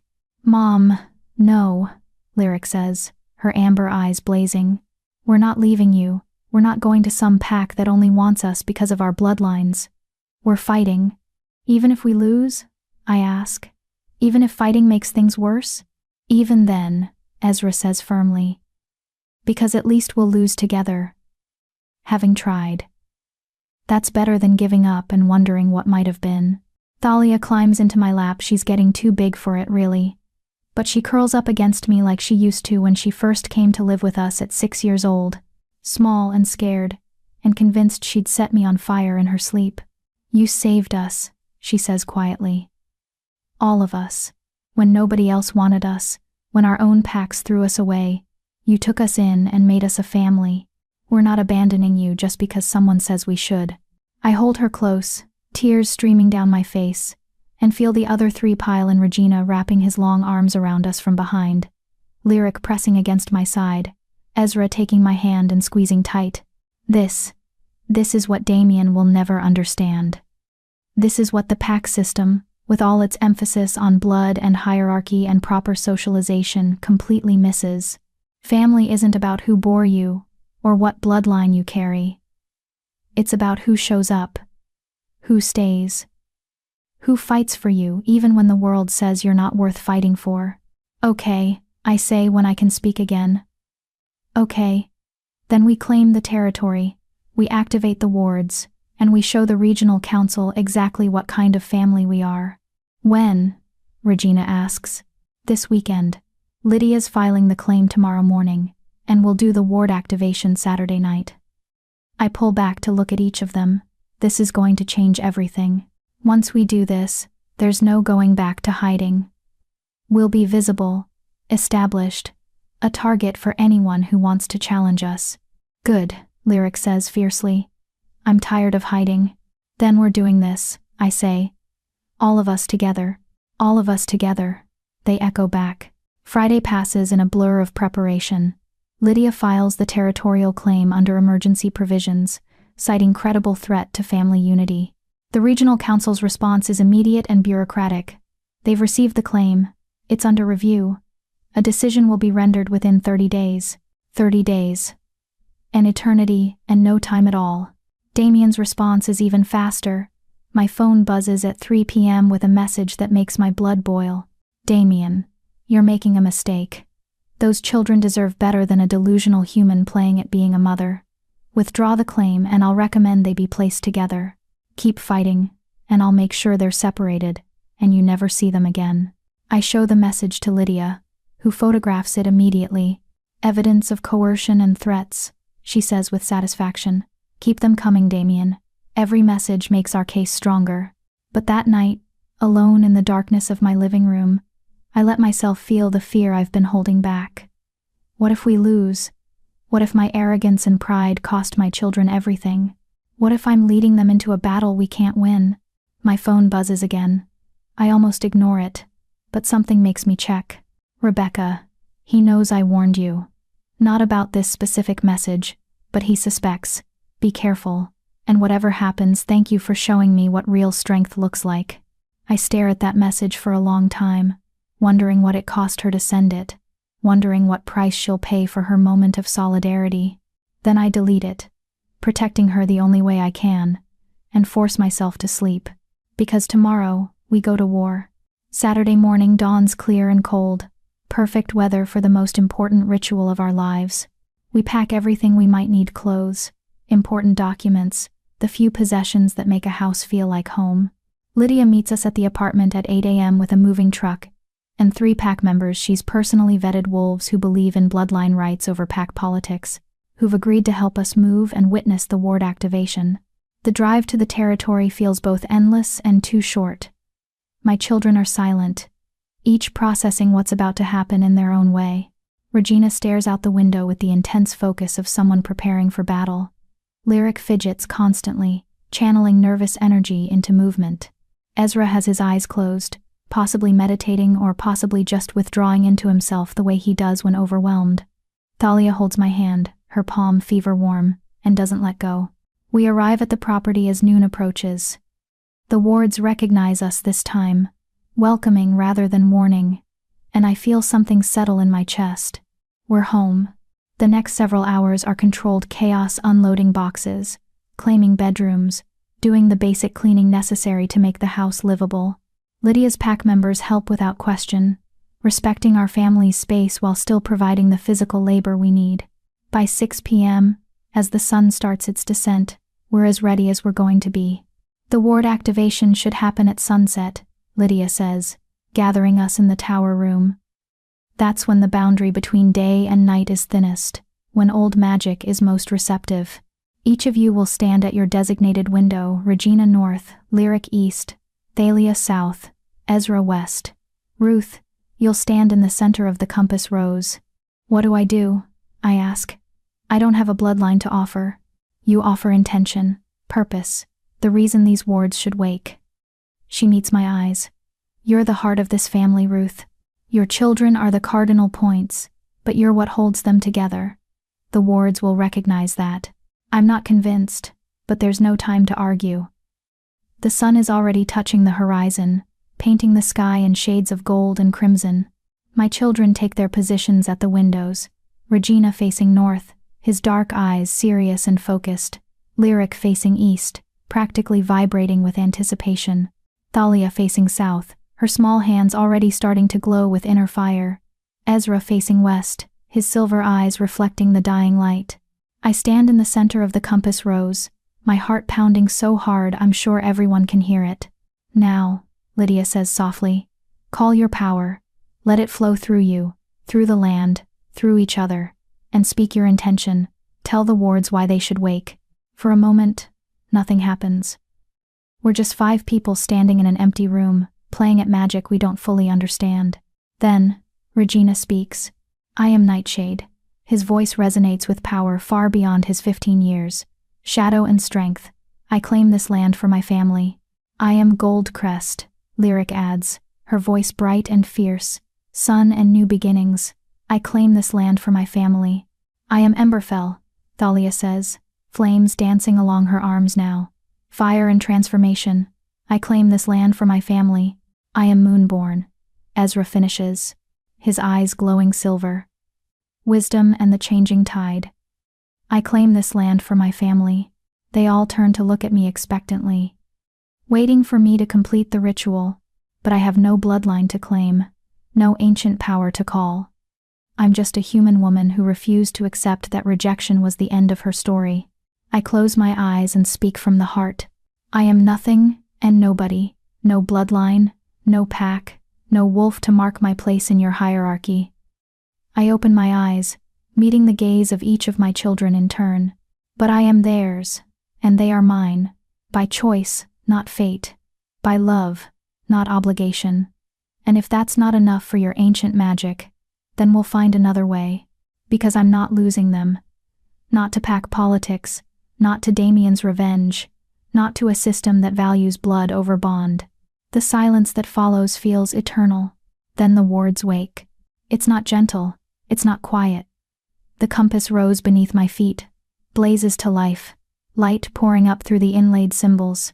My children's eyes glow, Regina's black as midnight, Lyric's gold as dawn, Thalia's red as flame, Ezra's silver as moonlight. Power flows between them, through them, connecting at the point where I stand. And the house, the land itself, exhales in recognition. 4 bloodlines, the old magic whispers, 4 corners, and at the center, the heart that chose them. Unprecedented, imperfect, accepted. The light fades slowly, leaving us all gasping and slightly singed but undeniably changed. Did it work? Lyric asks breathlessly. Lydia, who'd been watching from the doorway, is staring at us with something like awe. Look out the windows, she says hoarsely. We do, and gasp in unison. The wards are visible now, not just to wolves, but to everyone. Lines of light connecting trees, weaving through the forest, creating a protective web around the entire 300 acres. They pulse in rhythm with our heartbeats, 4 colors intertwining: black, gold, red, silver.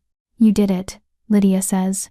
You activated ancient bloodline wards without being pack, without being traditional, without being anything the system said you needed to be. She smiles, and there are tears on her cheeks. You just rewrote the rules. I look at my children, my family, my pack, my everything, and feel something that might be hope. We claimed our ground. We activated our protections. And we proved that family, real family, can create magic that hierarchies and bloodlines alone never could. Now we just have to defend it. Chapter 6.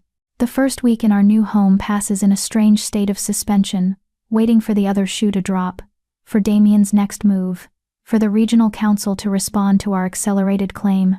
But nothing happens. The silence is almost worse than an attack would be. We settle into routines because routines are what keep us grounded. Regina takes responsibility for perimeter checks, walking the ward lines twice daily to ensure they're holding strong. Lyric claims the greenhouse and starts planning a garden, channeling her nervous energy into something productive. Ezra converts the study into a makeshift library, organizing the books left behind by the Silverstream pack and adding our own collection. Thalia discovers that the fireplace in her room responds to her emotions, burning brighter when she's happy, and banking to embers when she's sad. I try to make the house feel like home. Cook meals in the oversized kitchen, hang curtains, create spaces that belong to us rather than to the ghosts of the pack that lived here before. But underneath the domesticity, we're all waiting. On day 8, the hammer falls. I'm making lunch when Lydia calls, her voice tight with barely controlled fury. They've scheduled the custody hearing, she says without preamble. 3 weeks from today. And they've appointed the review committee. My hands go numb, the knife I'm holding clatters to the cutting board. Who? 3 members. Alpha Cornelius Ashford of Iron Ridge, the one who's been calling about Regina. Elder Meredith Grayson, supposedly neutral but with known traditional leanings. And... She pauses, and I can hear her take a steadying breath. And Damien Silverpaw himself. That's a conflict of interest, I say, my voice rising. He's the one who filed the petition. He can't judge it too. Apparently he can. He argued that as an alpha, with direct knowledge of your history and character, he's uniquely qualified to assess your fitness as a guardian. The regional council accepted that reasoning. Lydia's disgust is palpable. It's a stacked deck, Ruth. They're not even trying to hide the bias. I sink into a chair, the room spinning. So what do? We prepare. We build the strongest case possible. We find witnesses who can speak to your parenting, to your children's well-being, to the bond between you. She pauses, and we pray that at least one of those 3 committee members has a conscience. After she hangs up, I sit in my kitchen, our kitchen, in our home, on our land, and let myself feel the full weight of what's coming. They're going to take my children away. Not might, not could, will. Because the system is rigged, the judges are biased, and I'm a human woman trying to hold on to something the pack world says isn't mine to keep. Mom, I look up to find all 4 of them standing in the doorway. They must have heard my conversation with Lydia, or maybe they just sensed my distress through whatever bond we've forged in this house. The hearing is in 3 weeks, I tell them, because they deserve the truth. And Damien is on the review committee. The explosion of outrage is immediate and loud. Lyric starts pacing, her hands clenching into fists. Regina's expression goes dangerously blank, the way it does when he's fighting to control his wolf. Ezra's eyes flash silver, a warning sign that his usually calm demeanor is fracturing. Even Thalia, sweet gentle Thalia, has small flames dancing along her fingertips. That's cheating, she says, her voice shaking. They're cheating. Yes, I agree. They are. So we cheat back, Lyric says fiercely. We find a way to disqualify him, or we follow the law, I interrupt firmly. Because if we don't, we prove them right. We prove that we can't be trusted, that we're just as willing to break rules when it suits us, even if following the law means losing? Regina asks quietly. I want to lie. Want to tell him that justice will prevail, that doing the right thing always works out, that the world is fair to those who play by the rules. But he's too old for fairy tales, and I'm too tired to pretend. Even then, I say, because our integrity is the only thing they can't take from us. The next 2 weeks are a gauntlet of preparation. Lydia brings in a parade of expert witnesses, a child psychologist who interviews each of my children separately and declares them some of the healthiest, most well-adjusted young wolves she's seen in decades. A bloodline historian who testifies to the rarity and value of their genetic heritage. A former regional council member who argues passionately that chosen families deserve the same legal protections as biological ones. We gather character witnesses, my landlady from our old apartment, who talks about how the kids were always polite and helpful. The owner of the bookstore below our old place, who describes how Ezra would spend hours reading and always put the books back exactly where they belonged. A teacher from the online academy the kids attend, who praises their academic performance and their obvious respect for education. We compile medical records, showing no history of abuse or neglect. Financial records proving I can support them. Documentation of every achievement, every milestone, every moment of ordinary domestic life that proves we're a real family. But through it all, I can see the doubt creeping into my children's eyes. They're starting to understand what I've known all along, that sometimes, no amount of evidence matters when the people judging you have already made up their minds. On the night before the hearing, I can't sleep. I find myself in the tower room at 2 a.m., staring out at the ward lights pulsing through the darkness. They're beautiful, and these protections we built together. They should be enough to keep us safe, but wards protect against external threats, not legal ones. They can't stop a piece of paper that says my children don't belong to me. Can't sleep either? I turn to find Regina standing in the doorway, wearing sleep pants and a worried expression. Just thinking, I say. He comes to stand beside me, tall enough now that I have to look up slightly to meet his eyes. When did he get so tall? When did he stop being the angry 8-year-old I pulled from that orphanage and become this young man on the verge of his full power? We're going to lose, aren't we? He asks quietly. I could lie. Should lie, probably. Give him hope to carry into tomorrow's hearing. But Regina deserves the truth. I don't know, I admit. Lydia thinks we have a fighting chance. She says our case is strong, our evidence is compelling, and that even a biased committee will have trouble dismissing everything we've presented. I take a breath. But yes, we might lose. Damien has power and influence and the entire weight of pack tradition backing him, and I'm just the woman who saved 4 discarded pups and gave them a reason to believe they were worth saving. Regina finishes. Just the mother who fought the entire pack system to keep us together. Just the human who activated ancient bloodline wards through sheer force of will and love. That might not be enough. It's everything. He turns to face me fully.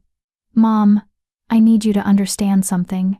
Even if we lose tomorrow, even if they separate us and place us with different packs and we never see each other again, what you gave us can't be taken away. You taught us that we're not broken. That being different doesn't mean being wrong. That family is a choice, not an obligation." His voice cracks slightly. "If they split us up, I'll survive it. Because you taught me how to survive. And someday, when I'm old enough and strong enough, I'll come find my siblings again, and we'll rebuild what they tried to destroy." I pull him into a fierce hug. This boy who's become a man too fast because the world demanded it. "I love you," I whisper. "All of you. So much it scares me sometimes." "We love you too," he says. "And that's not going to change, no matter what happens tomorrow." We stand together in the tower room, mother and son, drawing strength from each other as the wards pulse around us like a heartbeat. When dawn finally comes, I'm as ready as I'll ever be. The regional council building is imposing by design, all marble columns and soaring ceilings, built to remind visitors of their own insignificance in the face of bureaucratic power. We arrive an hour early because Lydia insisted, dressed in formal clothes that feel like armor. I'm wearing a conservative navy suit that I can't really afford but bought anyway because first impressions matter.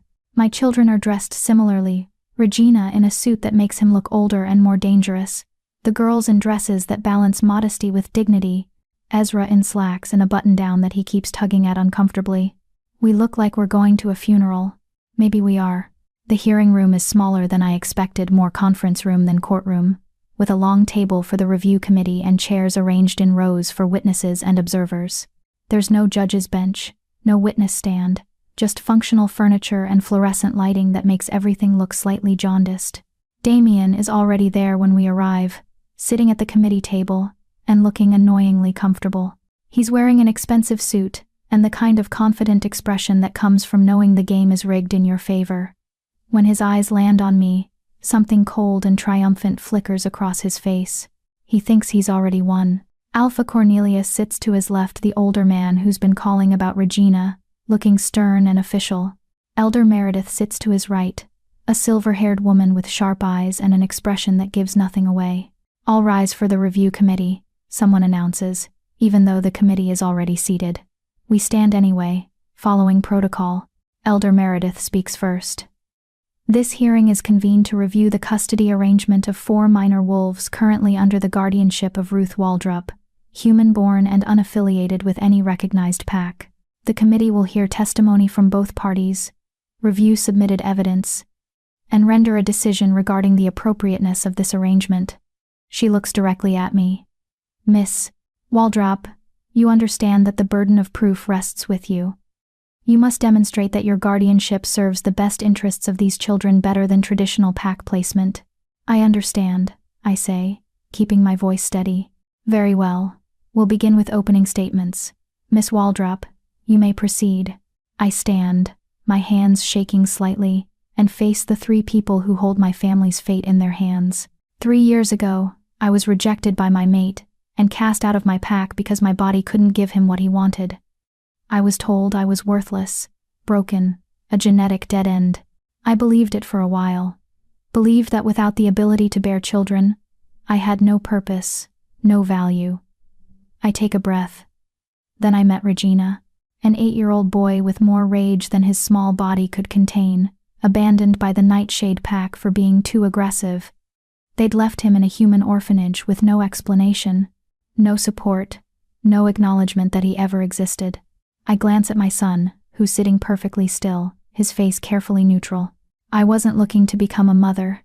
I was just volunteering, trying to find a purpose in the wreckage of my old life. But Regina looked at me with these eyes that held so much pain and anger and desperate, terrified hope, and I couldn't walk away. So I took him home. I learned everything I could about alpha pups and pack dynamics, and how to help a traumatized child feel safe again. I made mistakes. God, I made so many mistakes.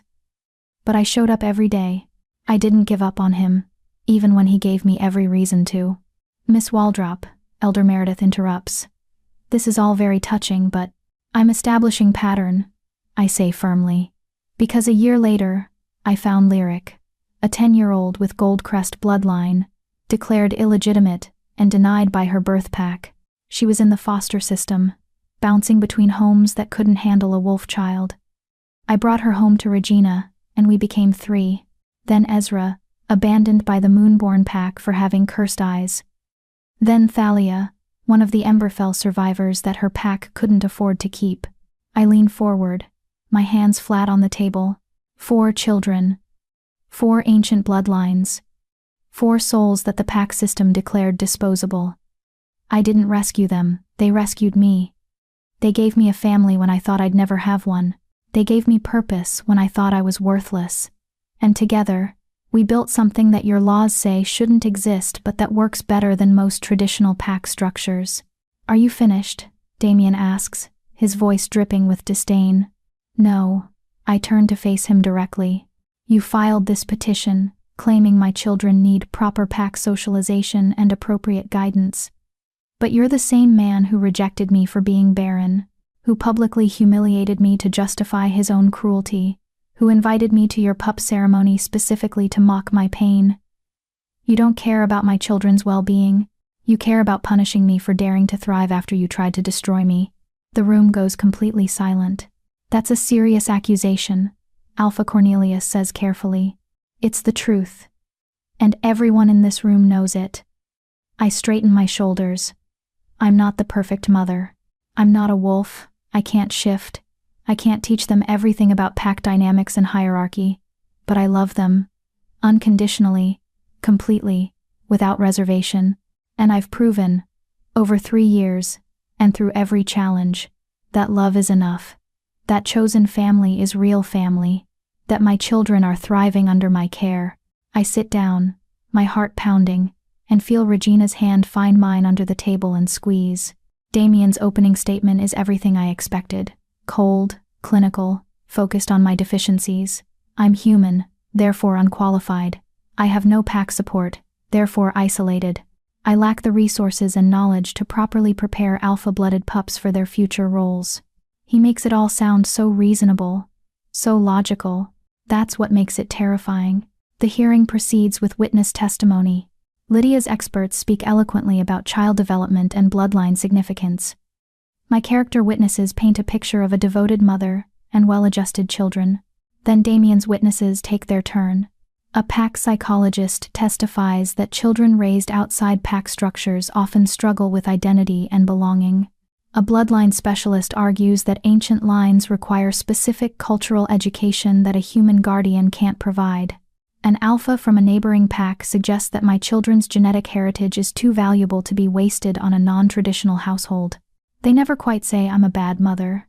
They just imply that even good human parenting can't compete with mediocre pack parenting when it comes to wolf children. It's death by 1,000 careful cuts. The hearing stretches into the afternoon.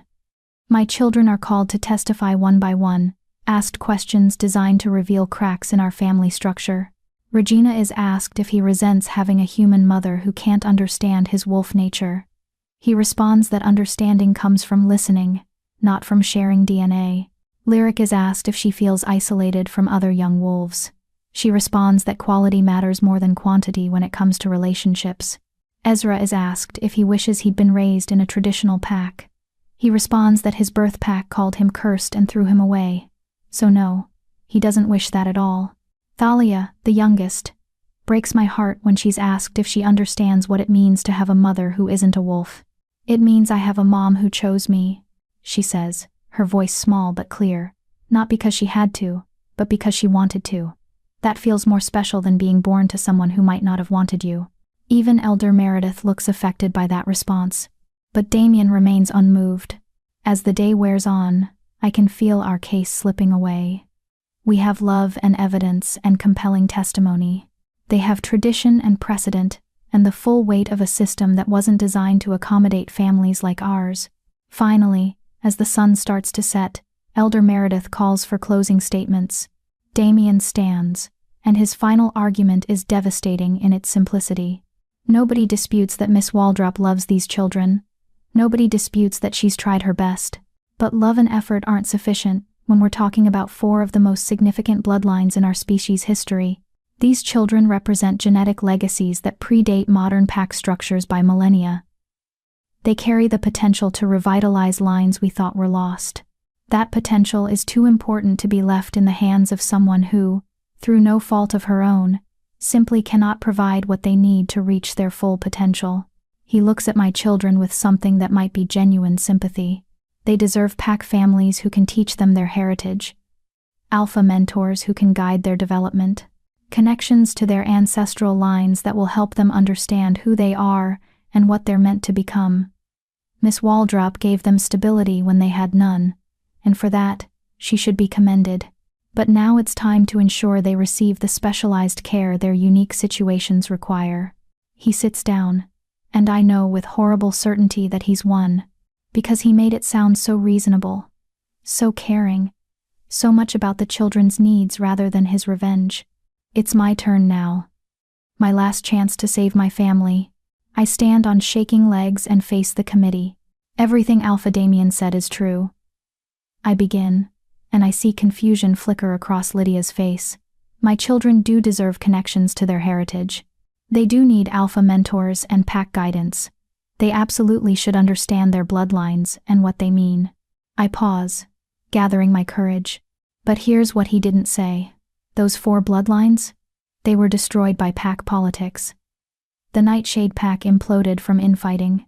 The Goldcrest pack became so obsessed with bloodline purity that they rejected anyone who didn't fit their narrow definition. The Moonborn pack declared their own children cursed for having the wrong eye color. The Emberfell pack was hunted nearly to extinction, while other packs stood by and did nothing to help. I let that sink in.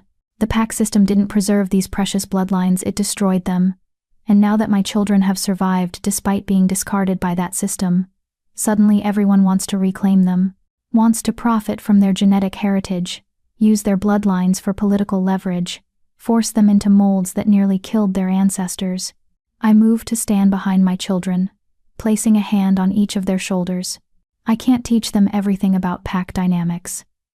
I can't shift with them, or fully understand what it means to have a wolf. But I can teach them something the pack system apparently can't, that their value isn't determined by their usefulness to others, that family is about more than genetic legacy, that love without conditions is possible and worth fighting for. My voice cracks, but I push through. If you separate us, you're telling them that everything I taught them was a lie, that in the end, bloodline matters more than bond, that their worth is in their DNA, not in who they are as people. Is that really the lesson you want to send? I sit down, exhausted and emotionally drained, and wait for the committee to deliberate. They don't leave the room to discuss. They just turn to each other and begin speaking in low voices that were clearly not meant to overhear. 5 minutes pass, 10, 15. Finally, Elder Meredith clears her throat. The committee has reached a decision, she says. However, given the complexity of this case and the precedent-setting nature of any ruling, we require additional time to formalize our findings and prepare supporting documentation. We will reconvene in 2 weeks to deliver our final ruling. 2 more weeks of waiting. 2 more weeks of uncertainty.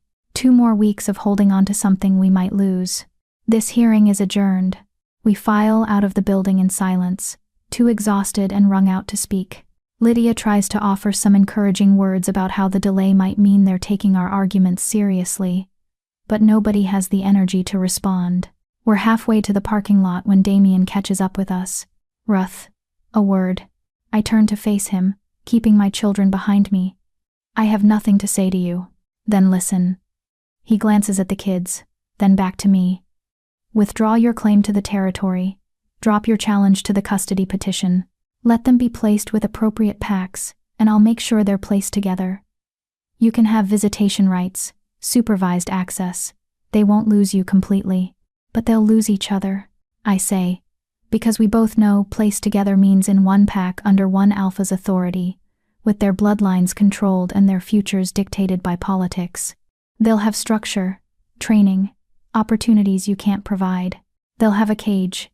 I step closer to him, my voice dropping to something dangerous. You lost, Damien. You rejected me, cast me out, tried to erase me, and I survived. I thrived. I built something beautiful from the ruins you left me in. That's what you can't forgive. Not my humanity or my inability to give you heirs. Just the fact that I proved you didn't break me. His jaw clenches. You're going to lose this hearing. Maybe. But even if I do, Even if you take my children away from me, you still lose. Because they'll know I fought for them. They'll know I chose them over and over again. And someday, when they're old enough to make their own choices, they'll remember who loved them unconditionally, and who saw them as resources to be controlled. I turn away from him, gathering my children, and walk toward our car. Behind us, I hear Damien say, "You'll regret this." "No," I say without looking back. The only thing I've ever regretted is wasting 2 years loving someone who was never worthy of it. We drive home in silence, the weight of the day pressing down on all of us. 2 more weeks. 2 more weeks until we find out if love really is enough, or if the pack system finally destroys what it tried to kill 3 years ago. Chapter 7. The Long Wait, and the Unexpected Ally. The 2 weeks following the hearing stretch like years. We exist in a state of suspended animation, going through the motions of daily life while waiting for the axe to fall. The house that felt like sanctuary now feels like a beautiful cage, its ward lights pulsing in rhythms that match our anxious heartbeats.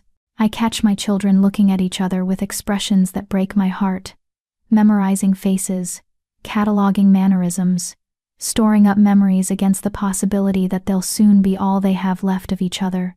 Thalia stops sleeping in her own room.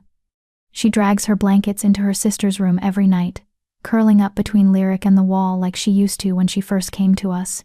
When I ask her why, she says, "I'm practicing for when I can't anymore."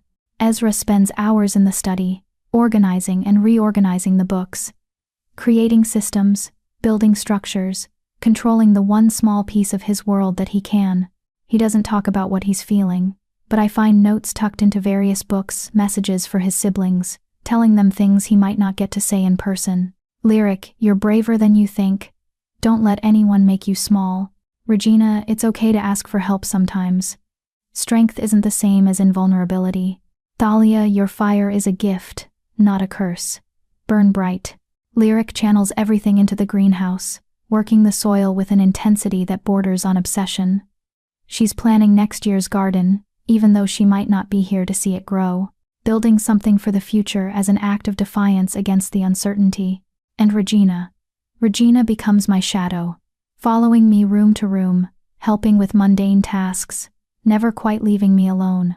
It takes me 3 days to realize what he's doing. He's saying goodbye, not with words, because words would make it real, but with presence, with time, with the quiet intimacy of shared space and comfortable silence.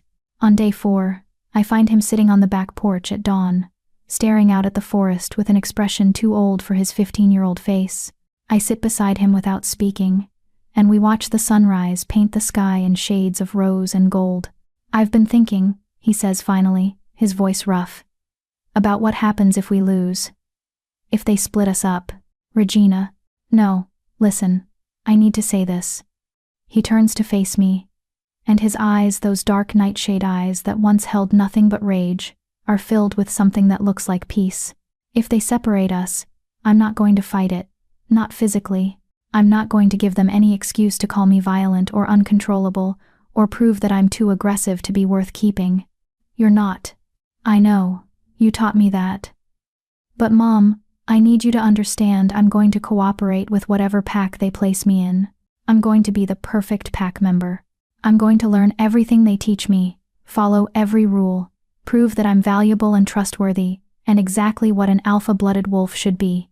His voice hardens. "And then, the day I turn 18 and have legal autonomy, I'm going to find my siblings. And we're going to come back to you. And nobody will be able to stop us because we'll be adults with confirmed bloodline rights and the full protection of ancient law." I stare at him, this boy who's become a strategist, a long-term planner, someone who can see beyond immediate pain to future possibilities. 3 years, I whisper. "You'd have to wait 3 years.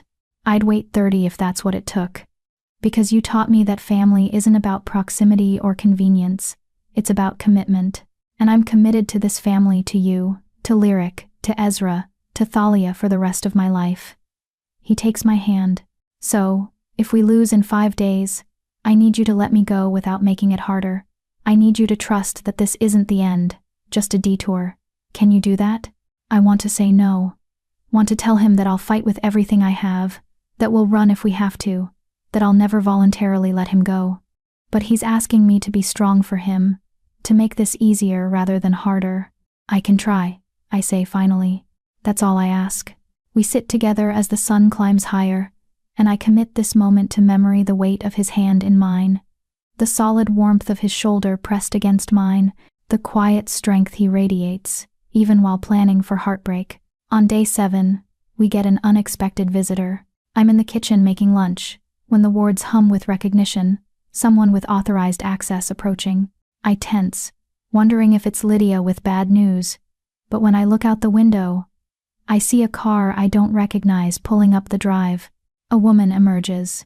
She's tall and regal, probably in her 60s, with silver hair and dark skin and the kind of presence that makes everyone stand a little straighter. She moves like an alpha, but there's something else there too.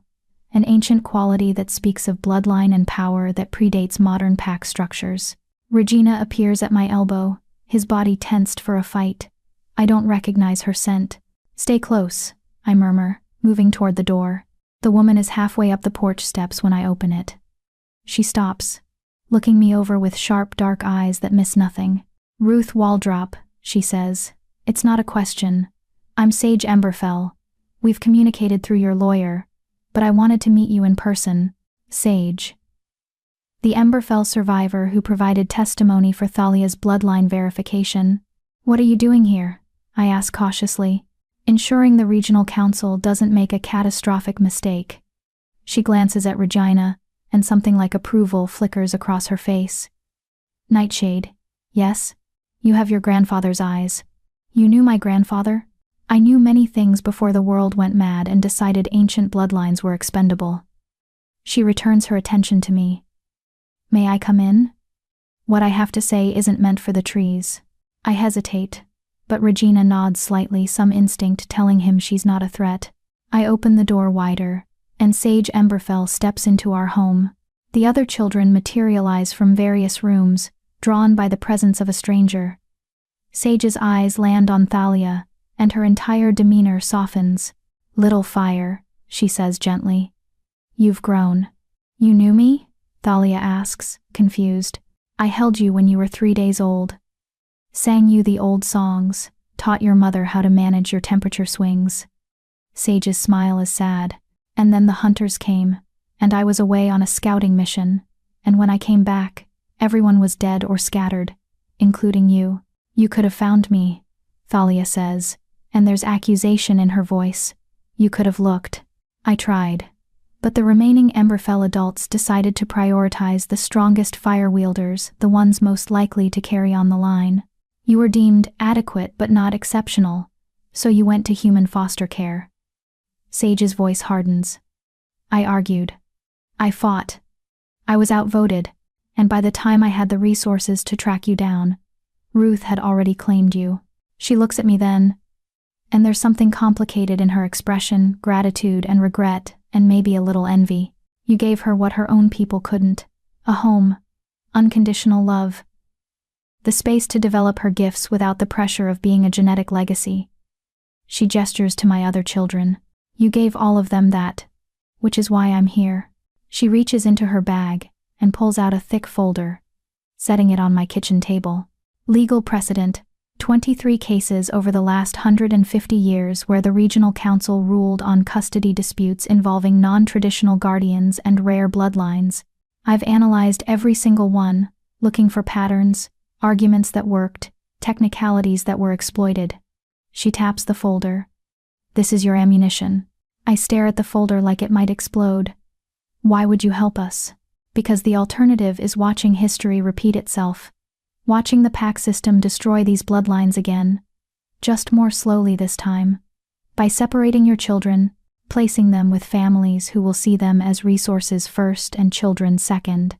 Forcing them into roles they might not want, just to preserve some abstract notion of genetic legacy. Sage's eyes flash with old anger. The Emberfell line didn't die because of hunters. It died because we prioritized breeding over bonding, power over love, legacy over individual happiness. We created wolves who were strong but hollow, and when the hunters came, those hollow wolves had nothing worth fighting for, so they didn't fight hard enough. The silence that follows is heavy with implications. Your children are strong because they're loved, Sage continues. They're resilient because they've been given the freedom to be themselves. They carry their bloodlines with pride because those bloodlines aren't chains, they're gifts freely given and freely accepted. That's what the pack system will destroy if they separate you. The committee doesn't care about that, I say quietly. They care about tradition and precedent and maintaining the hierarchy, which is why you need to speak their language. She opens the folder, revealing pages of notes and highlighted sections and cross-references. Elder Meredith cares about procedure. Show her legal precedent, and she'll listen. Alpha Cornelius cares about power. Demonstrate that your children will be more valuable as a unified force than as separated individuals. And Damien. She smiles coldly. Damien cares about his reputation.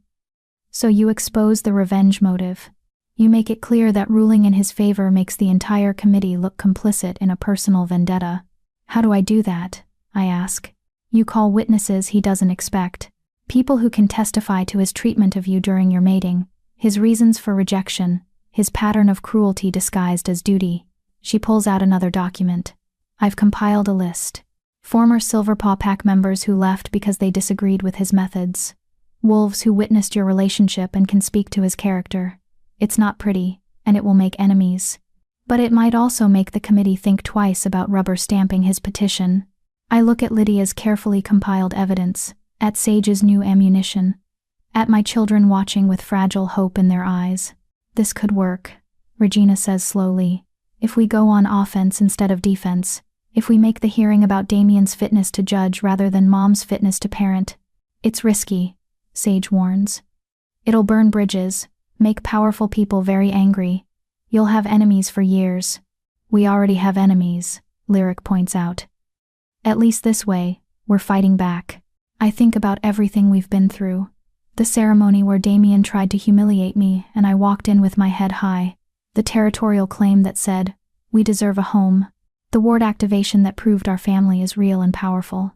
We've been playing defense this whole time, proving we're good enough, worthy enough, traditional enough to deserve each other. Maybe it's time to stop proving and start demanding. Okay, I say to Sage. Show me what you have. All of it. The next 5 days are a blur of preparation.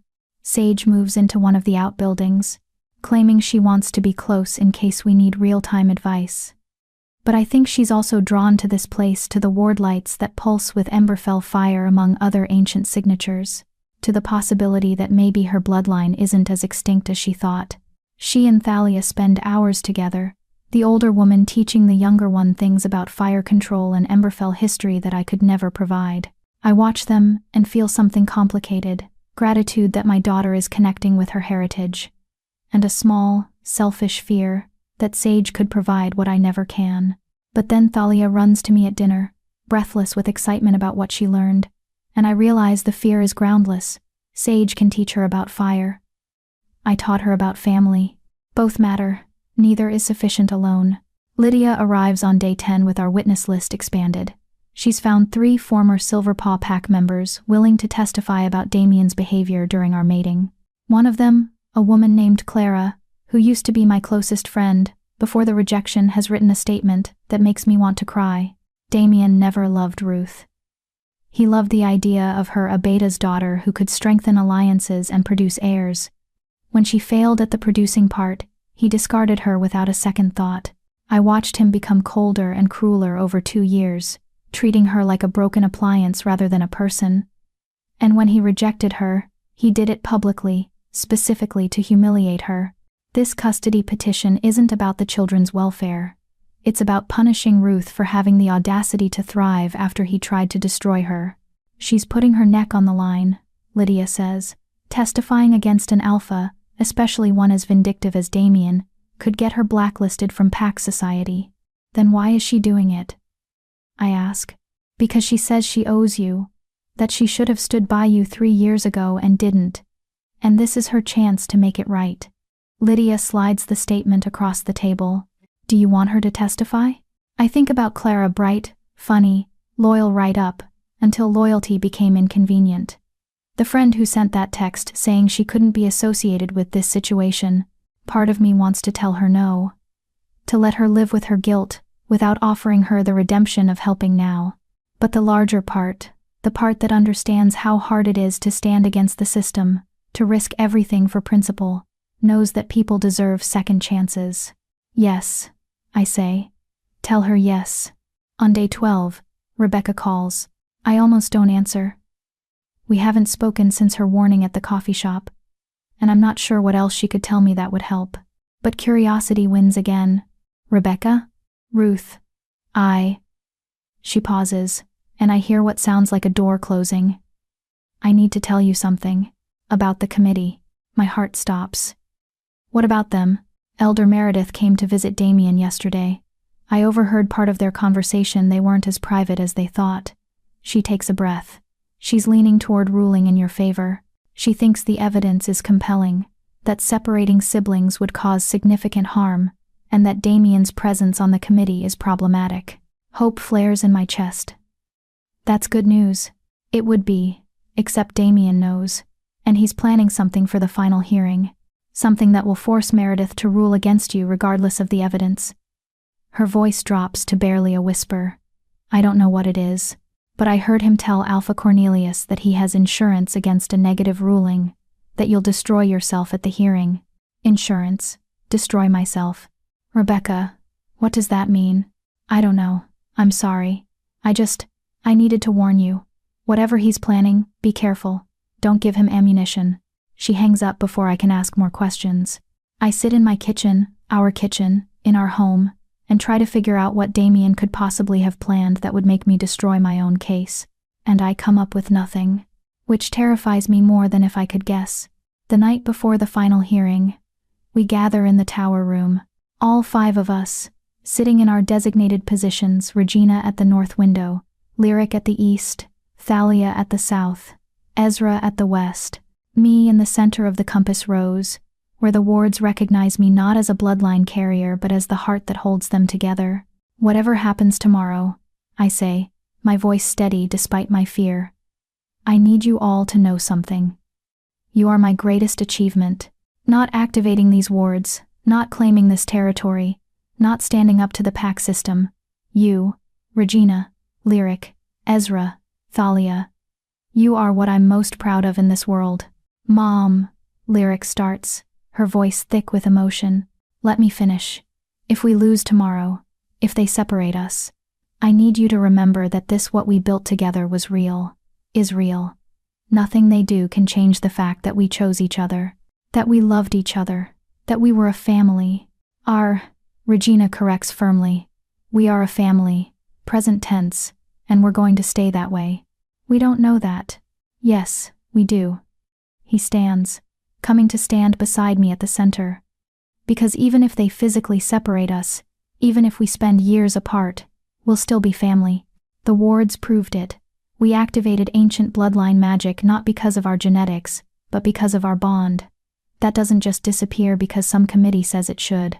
The others join us, gathering at the center of the compass rose, and I feel the wards pulse in recognition, 4 bloodlines, and 1 human heart, creating something that shouldn't work but does. Together, Thalia says softly. Together, we all echo. And in that moment, standing in the tower room with ward lights dancing around us, and my children's hands in mine, I know with absolute certainty that whatever happens tomorrow, Damien has already lost, because he never understood what we built here. Never grasped that family isn't about blood or bonds or genetic legacy. It's about showing up, staying, choosing each other, over and over again, especially when the world says you shouldn't. That's the magic he can never touch. That's the strength he can never break. And tomorrow, when we walk back into that hearing room, we're going to show him, show all of them, exactly what he threw away when he rejected me. Not a broken, barren woman, but a mother fierce enough to fight the entire world for her children, and a family strong enough to weather whatever storm comes next. Chapter 8, The Final Verdict. The second hearing feels different from the first. Maybe it's because we know what we're walking into this time. Maybe it's because we've spent 2 weeks preparing for war instead of hoping for mercy. Or maybe it's because my children walk into that building like warriors going into battle, heads high, shoulders back, ready to face whatever comes. We're not victims anymore, we're challengers.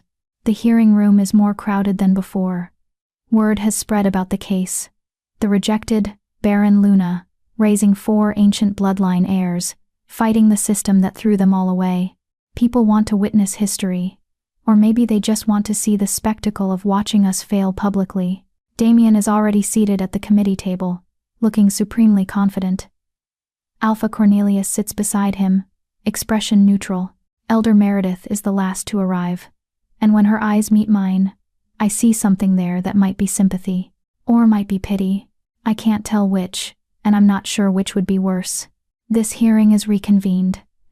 Elder Meredith announces once everyone is seated. The committee has reviewed all submitted evidence and testimony from the initial hearing. Today we will hear any additional evidence either party wishes to present before rendering our final decision. Lydia stands. The guardian wishes to present additional testimony, Your Honor. Your Honor? Elder Meredith raises an eyebrow. This isn't a formal trial, Miss Thorne whisper. But, proceed. We call Clara Whitmeadow to testify. There's a murmur through the crowd as Clara enters, a slim blonde woman in her 30s, her hands trembling slightly as she takes her seat. She avoids looking at Damien, which tells me everything about how much courage this is taking. Lydia walks her through her testimony methodically. Clara's friendship with me during the mating. Damien's progressive coldness as my inability to conceive became apparent. The cruel little comments he'd make in private, the way he'd discuss me with other pack members like I wasn't there, the systematic erosion of my self-worth. And when he rejected her, Lydia asks, why did he do it publicly? He said it was to set an example. To show the pack that even Luna wasn't above the requirements of her position, that everyone had duties, and failure to fulfill them had consequences. Clara's voice shakes. But everyone knew the real reason. He wanted to humiliate her. Wanted to make sure she'd never be able to show her face in pack society again. He wanted to destroy her completely. Objection, Damien says sharply. This is speculation about my mental state, not fact. Sustained, Elder Meredith says. Miss Whitmeadow, please confine your testimony to what you directly observed, not your interpretation of motives. I observed him smiling, Clara says quietly, during the rejection ceremony, while Ruth was crying. I observed him laugh afterward with his beta about how dramatic she was being. I observed him systematically destroying every friendship she had, by implying that association with her would be seen as disloyalty to him. Those are facts. The silence that follows is damning. Lydia calls 2 more witnesses, former Silverpaw Pack members who corroborate Clara's account. By the time they're finished, a picture has been painted of Damien not as a concerned alpha worried about children's welfare, but as a vindictive ex-mate, using the legal system to continue his harassment. Then it's Damien's turn for rebuttal. He stands slowly, and there's something in his expression that makes my skin crawl. Something triumphant and cruel that I remember from the worst days of our mating. I won't dispute that my rejection of Ruth was public, he says. Pack law requires public rejection of a Luna to be valid. But the narrative being constructed here that this custody petition is personal revenge is both insulting and false. I'm concerned about these children because they represent genetic legacies that are too important to be mismanaged. He pulls out a tablet, calling up something on the screen. Miss Waldrop has presented herself as a devoted mother who's raised these children successfully for 3 years. But I have evidence that her guardianship has been marked by significant incidents she's failed to disclose. My blood runs cold. What is he talking about? Exhibit A, Damien says, projecting an image onto the screen at the front of the room. A medical report from 2 years ago. Regina Waldrop, admitted to the emergency room with severe lacerations and a broken arm. Cause listed as training accident. I feel Regina tense beside me. That incident he'd been practicing. Shifting in the woods behind our old apartment, pushed himself too hard, and fell from a tree. It looked worse than it was. And he healed within days, because of his wolf metabolism. Exhibit B, Damien continues. A police report from 18 months ago. Neighbors complained about supernatural activity emanating from the Waldrop residence. Upon investigation, officers found evidence of fire damage, consistent with uncontrolled flame manipulation. That was Thalia, during a nightmare. She'd set her sheets on fire before I could calm her down. We'd handled it, filed the proper reports with supernatural services, got her additional therapy to help with the trauma triggers. It had been frightening, but not dangerous. I'd been awake and monitoring, and the fire never spread beyond her bed. Exhibit C, Damien says, and his smile is vicious now. A report from Child Protective Services from 8 months ago, investigating claims of inadequate supervision after Lyric Waldrop was found alone in a public park after dark. That was the night I'd had to work late at my part-time job, and Lyric had snuck out without telling Regina, who was supposed to be watching her. It was a lapse in judgment, mine for not having better backup plans, hers for not following house rules, but CPS had investigated and closed the case as unfounded. Each incident individually might be explainable, Damien says, addressing the committee now. But together, they paint a picture of a guardian who's overwhelmed, who lacks the resources and support system to safely raise 4 high-needs children, who's doing her best but whose best simply isn't adequate. He turns to face me directly. I'm not saying Ruth is deliberately negligent.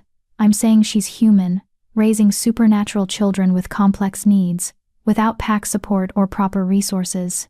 And these incidents prove that it's only a matter of time before one of these children is seriously hurt, or worse, under her care. The room erupts in whispered conversations. I see some heads nodding, others looking at me with skepticism or concern. Even Elder Meredith is frowning as she reviews the documents Damien has submitted. This is it. This is his insurance. Not a lie, but a selective presentation of truth twisted into a weapon. I want to stand up and explain each incident. Want to defend myself, justify my choices, prove that I've done everything I could to keep my children safe. But before I can move, Regina stands. May I speak? He asks, his voice cutting through the noise. Elder Meredith looks surprised but nods. You may address the committee. Regina walks to the front of the room with the confidence of someone 3 times his age. He faces the committee, and when he speaks, his voice is clear and strong. Everything Alpha Damien said is true. Those incidents happened, but what he didn't tell you is the context. He points to the medical report on the screen. That training accident happened because I was practicing shifting alone in the woods, trying to figure out my wolf by myself because I didn't have a pack to teach me. I fell, broke my arm, and instead of hiding it or trying to tough it out, I told Mom immediately. She took me to the hospital, filed all the proper reports, and then spent the next 3 months finding me a qualified shifter trainer who could teach me safely. He moves to the next exhibit. The fire incident with Thalia happened during a nightmare about the hunters who killed most of her birth pack. It was traumatic and scary, but Mom was awake and monitoring like she does every night because she knows Thalia's triggers. The fire never spread beyond her bed because Mom had already installed fire suppression systems in all our bedrooms. She'd prepared for that exact scenario. He looks at the final exhibit, and the CPS investigation happened because Lyric made a stupid choice to sneak out, and Mom had to work late because raising 4 kids on a single income is expensive. CPS investigated and found nothing wrong because there was nothing wrong, just a normal family situation where sometimes things don't go perfectly. He turns to face Damien directly, and there's something dangerous in his expression. You want to paint these incidents as evidence of neglect, but they're actually evidence of the opposite. Evidence that, when things go wrong, and things always go wrong when you're raising kids, Mom handles them. She doesn't hide them or pretend they didn't happen. She documents them, gets us help, adjusts her approach. She shows up and does the work. He looks back at the committee. You want to know what neglect looks like? It looks like the Nightshade Pack dumping an 8-year-old at a human orphanage because he was too aggressive to control. It looks like the Goldcrest Pack refusing to acknowledge Lyric's existence because her mother wasn't the right bloodline. It looks like the Moonborn Pack performing a banishment ritual on a 10-year-old for having silver eyes. It looks like the Emberfell Pack choosing the strongest pups to save, and sending the rest of us to human foster care to take our chances. His voice rises, filling the room with barely controlled fury. Those are the people you want to give us back to? The packs that threw us away like garbage? You think they'll do better than the woman who saw 4 discarded children, and said, "You're mine now, and I'll fight anyone who tries to take you"? Mr. Waldrop, Elder Meredith says gently, We understand your loyalty to your guardian, but this isn't about loyalty, it's about reality. Regina's hands clench into fists. In 3 years with Mom, we've had 3 documented incidents, all of which were handled appropriately and resulted in improvements to our care. In the years before Mom, we were abandoned, rejected, abused, and told we were worthless. You want to compare those track records? Because I'm happy to provide detailed testimony about what proper pack care looked like for each of us. He takes a breath, visibly controlling himself. I'm 15 years old. In 3 more years, I'll have legal autonomy, and the first thing I'll do with that autonomy is come back to my family. Because Mom didn't just give us a home, she gave us a future. She taught us that being different doesn't mean being broken, that family is a choice, not an obligation, that love without conditions is possible. He looks at each committee member in turn. So, if you're going to separate us, if you're going to rule that pack placement is better than chosen family, then do it. But don't pretend it's about our welfare. Don't pretend you're protecting us. Be honest and admit that you're prioritizing system over individual, tradition over truth, bloodline over bond. He returns to his seat beside me, his jaw set and his eyes bright with unshed tears. The silence in the room is absolute. Then, Lyric stands. I want to add something, she says, her voice smaller than her brother's but no less fierce. Mom's not perfect. She makes mistakes. Sometimes she's overprotective, and sometimes she's too hands-off trying not to be overprotective. She burns dinner about twice a week. She can't help us with advanced shifter training because she's not a wolf. She looks at Damien. But she's never, not once, made us feel like we're less than because we're different. She's never told us our value is in our bloodlines or our usefulness or our ability to produce heirs someday. She loves us because we exist, not because of what we can do for her. Ezra stands next, his silver eyes glowing slightly. The Moonborn Pack said I was cursed. They performed a banishment ritual when I was 10, a formal ceremony declaring me severed from the bloodline, unworthy to carry the name. My own grandmother participated. His voice is quiet but carries. Mom said my eyes were beautiful. That silver was the color of moonlight and wisdom, and ancient magic. She made me feel precious instead of cursed. That's not something you can measure in incident reports. Finally, Thalia stands. She's the smallest, the youngest, and when she speaks, her voice trembles. When I first came to live with Mom, I was so scared. Scared I'd hurt someone with my fire. Scared nobody would want me because I was broken. Scared I'd wake up one day and she'd realize I was too much trouble and send me back.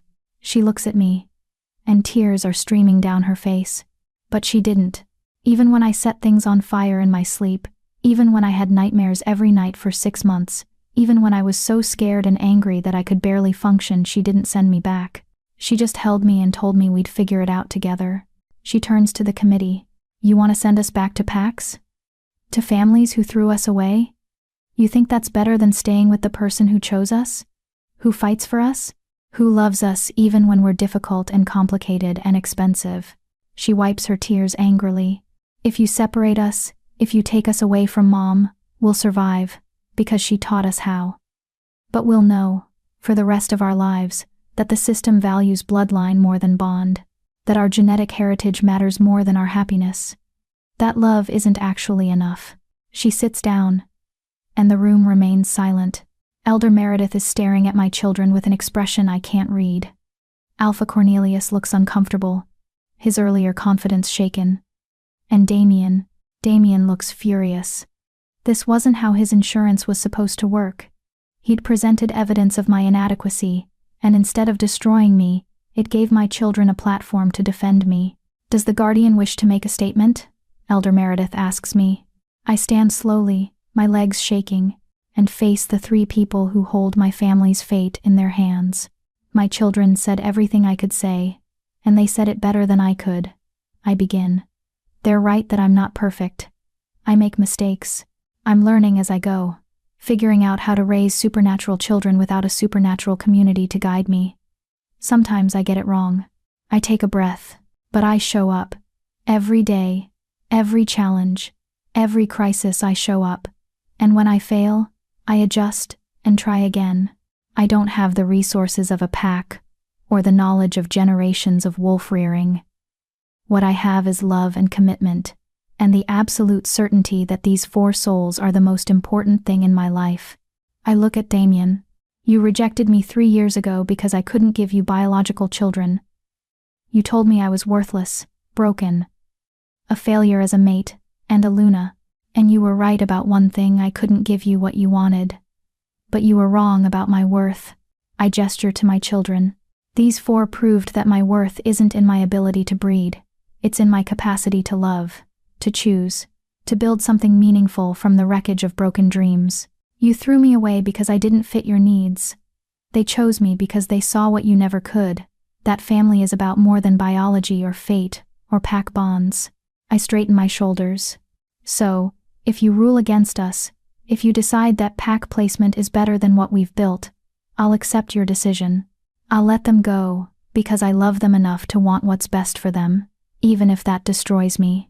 But I'll also know that the system that rejected me, that rejected them, that prioritizes tradition over truth, that system is broken beyond repair.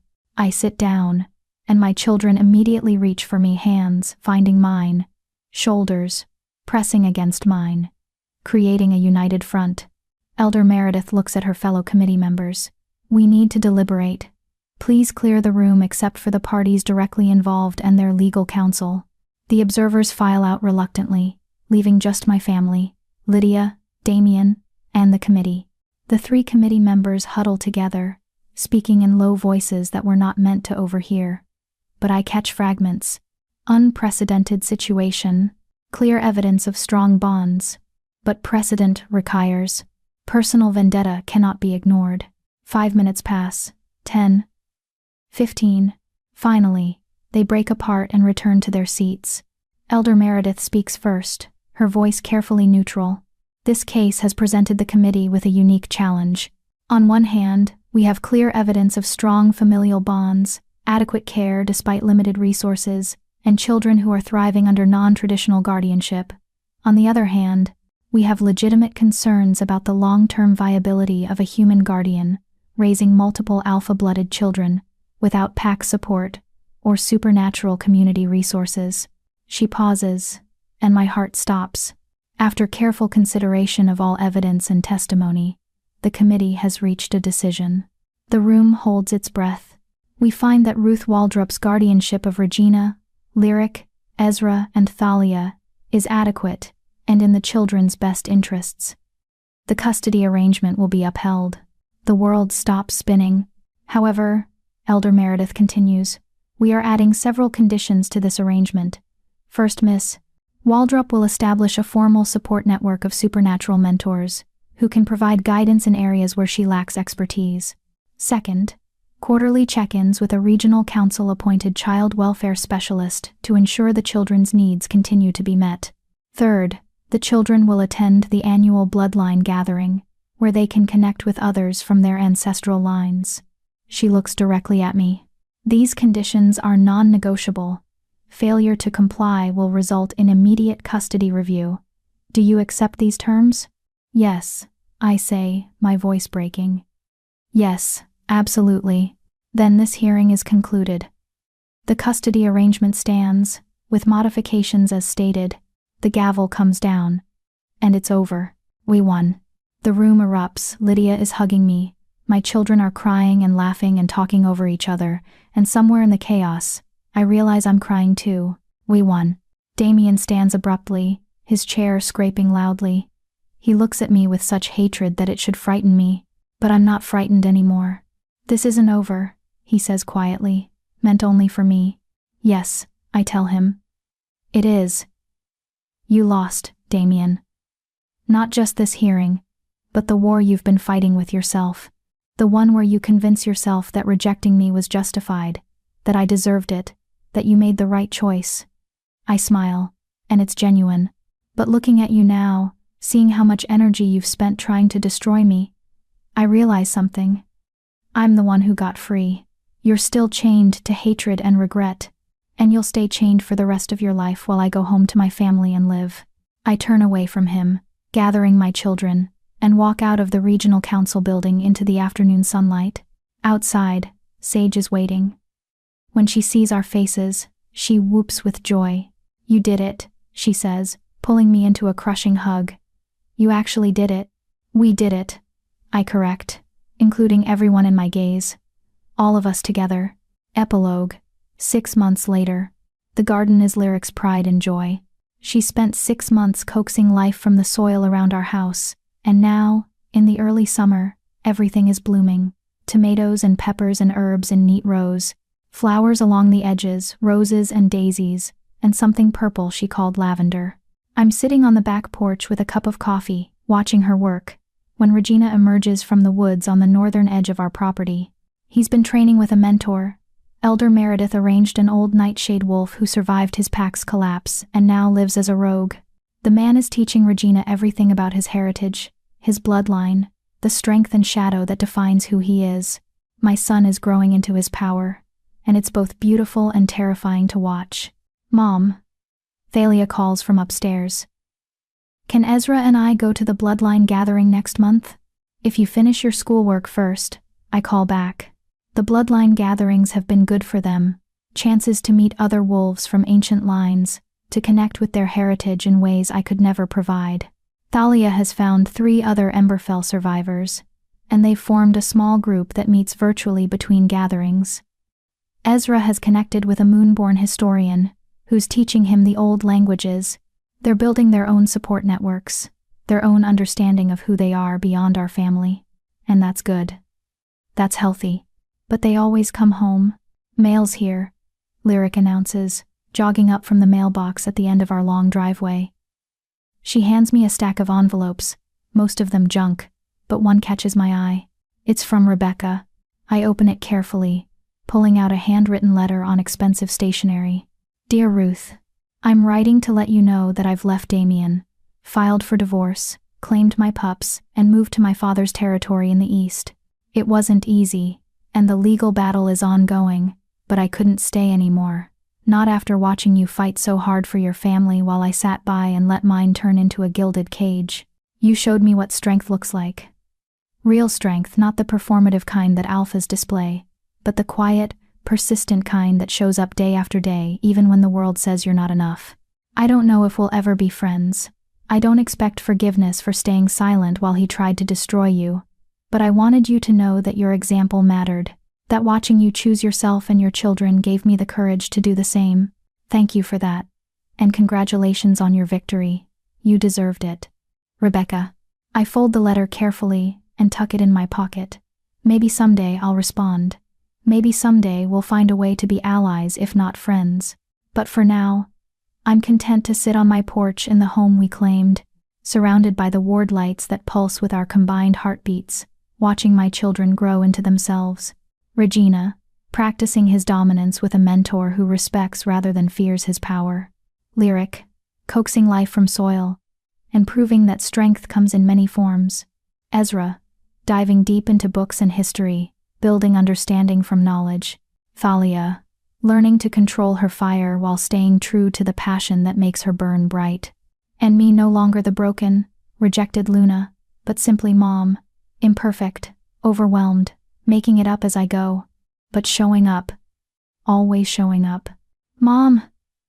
Regina calls from the edge of the forest. Come see what I learned. I set down my coffee and walk across the yard to where my children are gathering. Whatever Regina wants to show us, it'll probably be impressive and slightly terrifying, but we'll handle it together. The way we always do. The way we always will. Because we're family not by blood or bonds or fate, but by choice. And that's the strongest magic of all.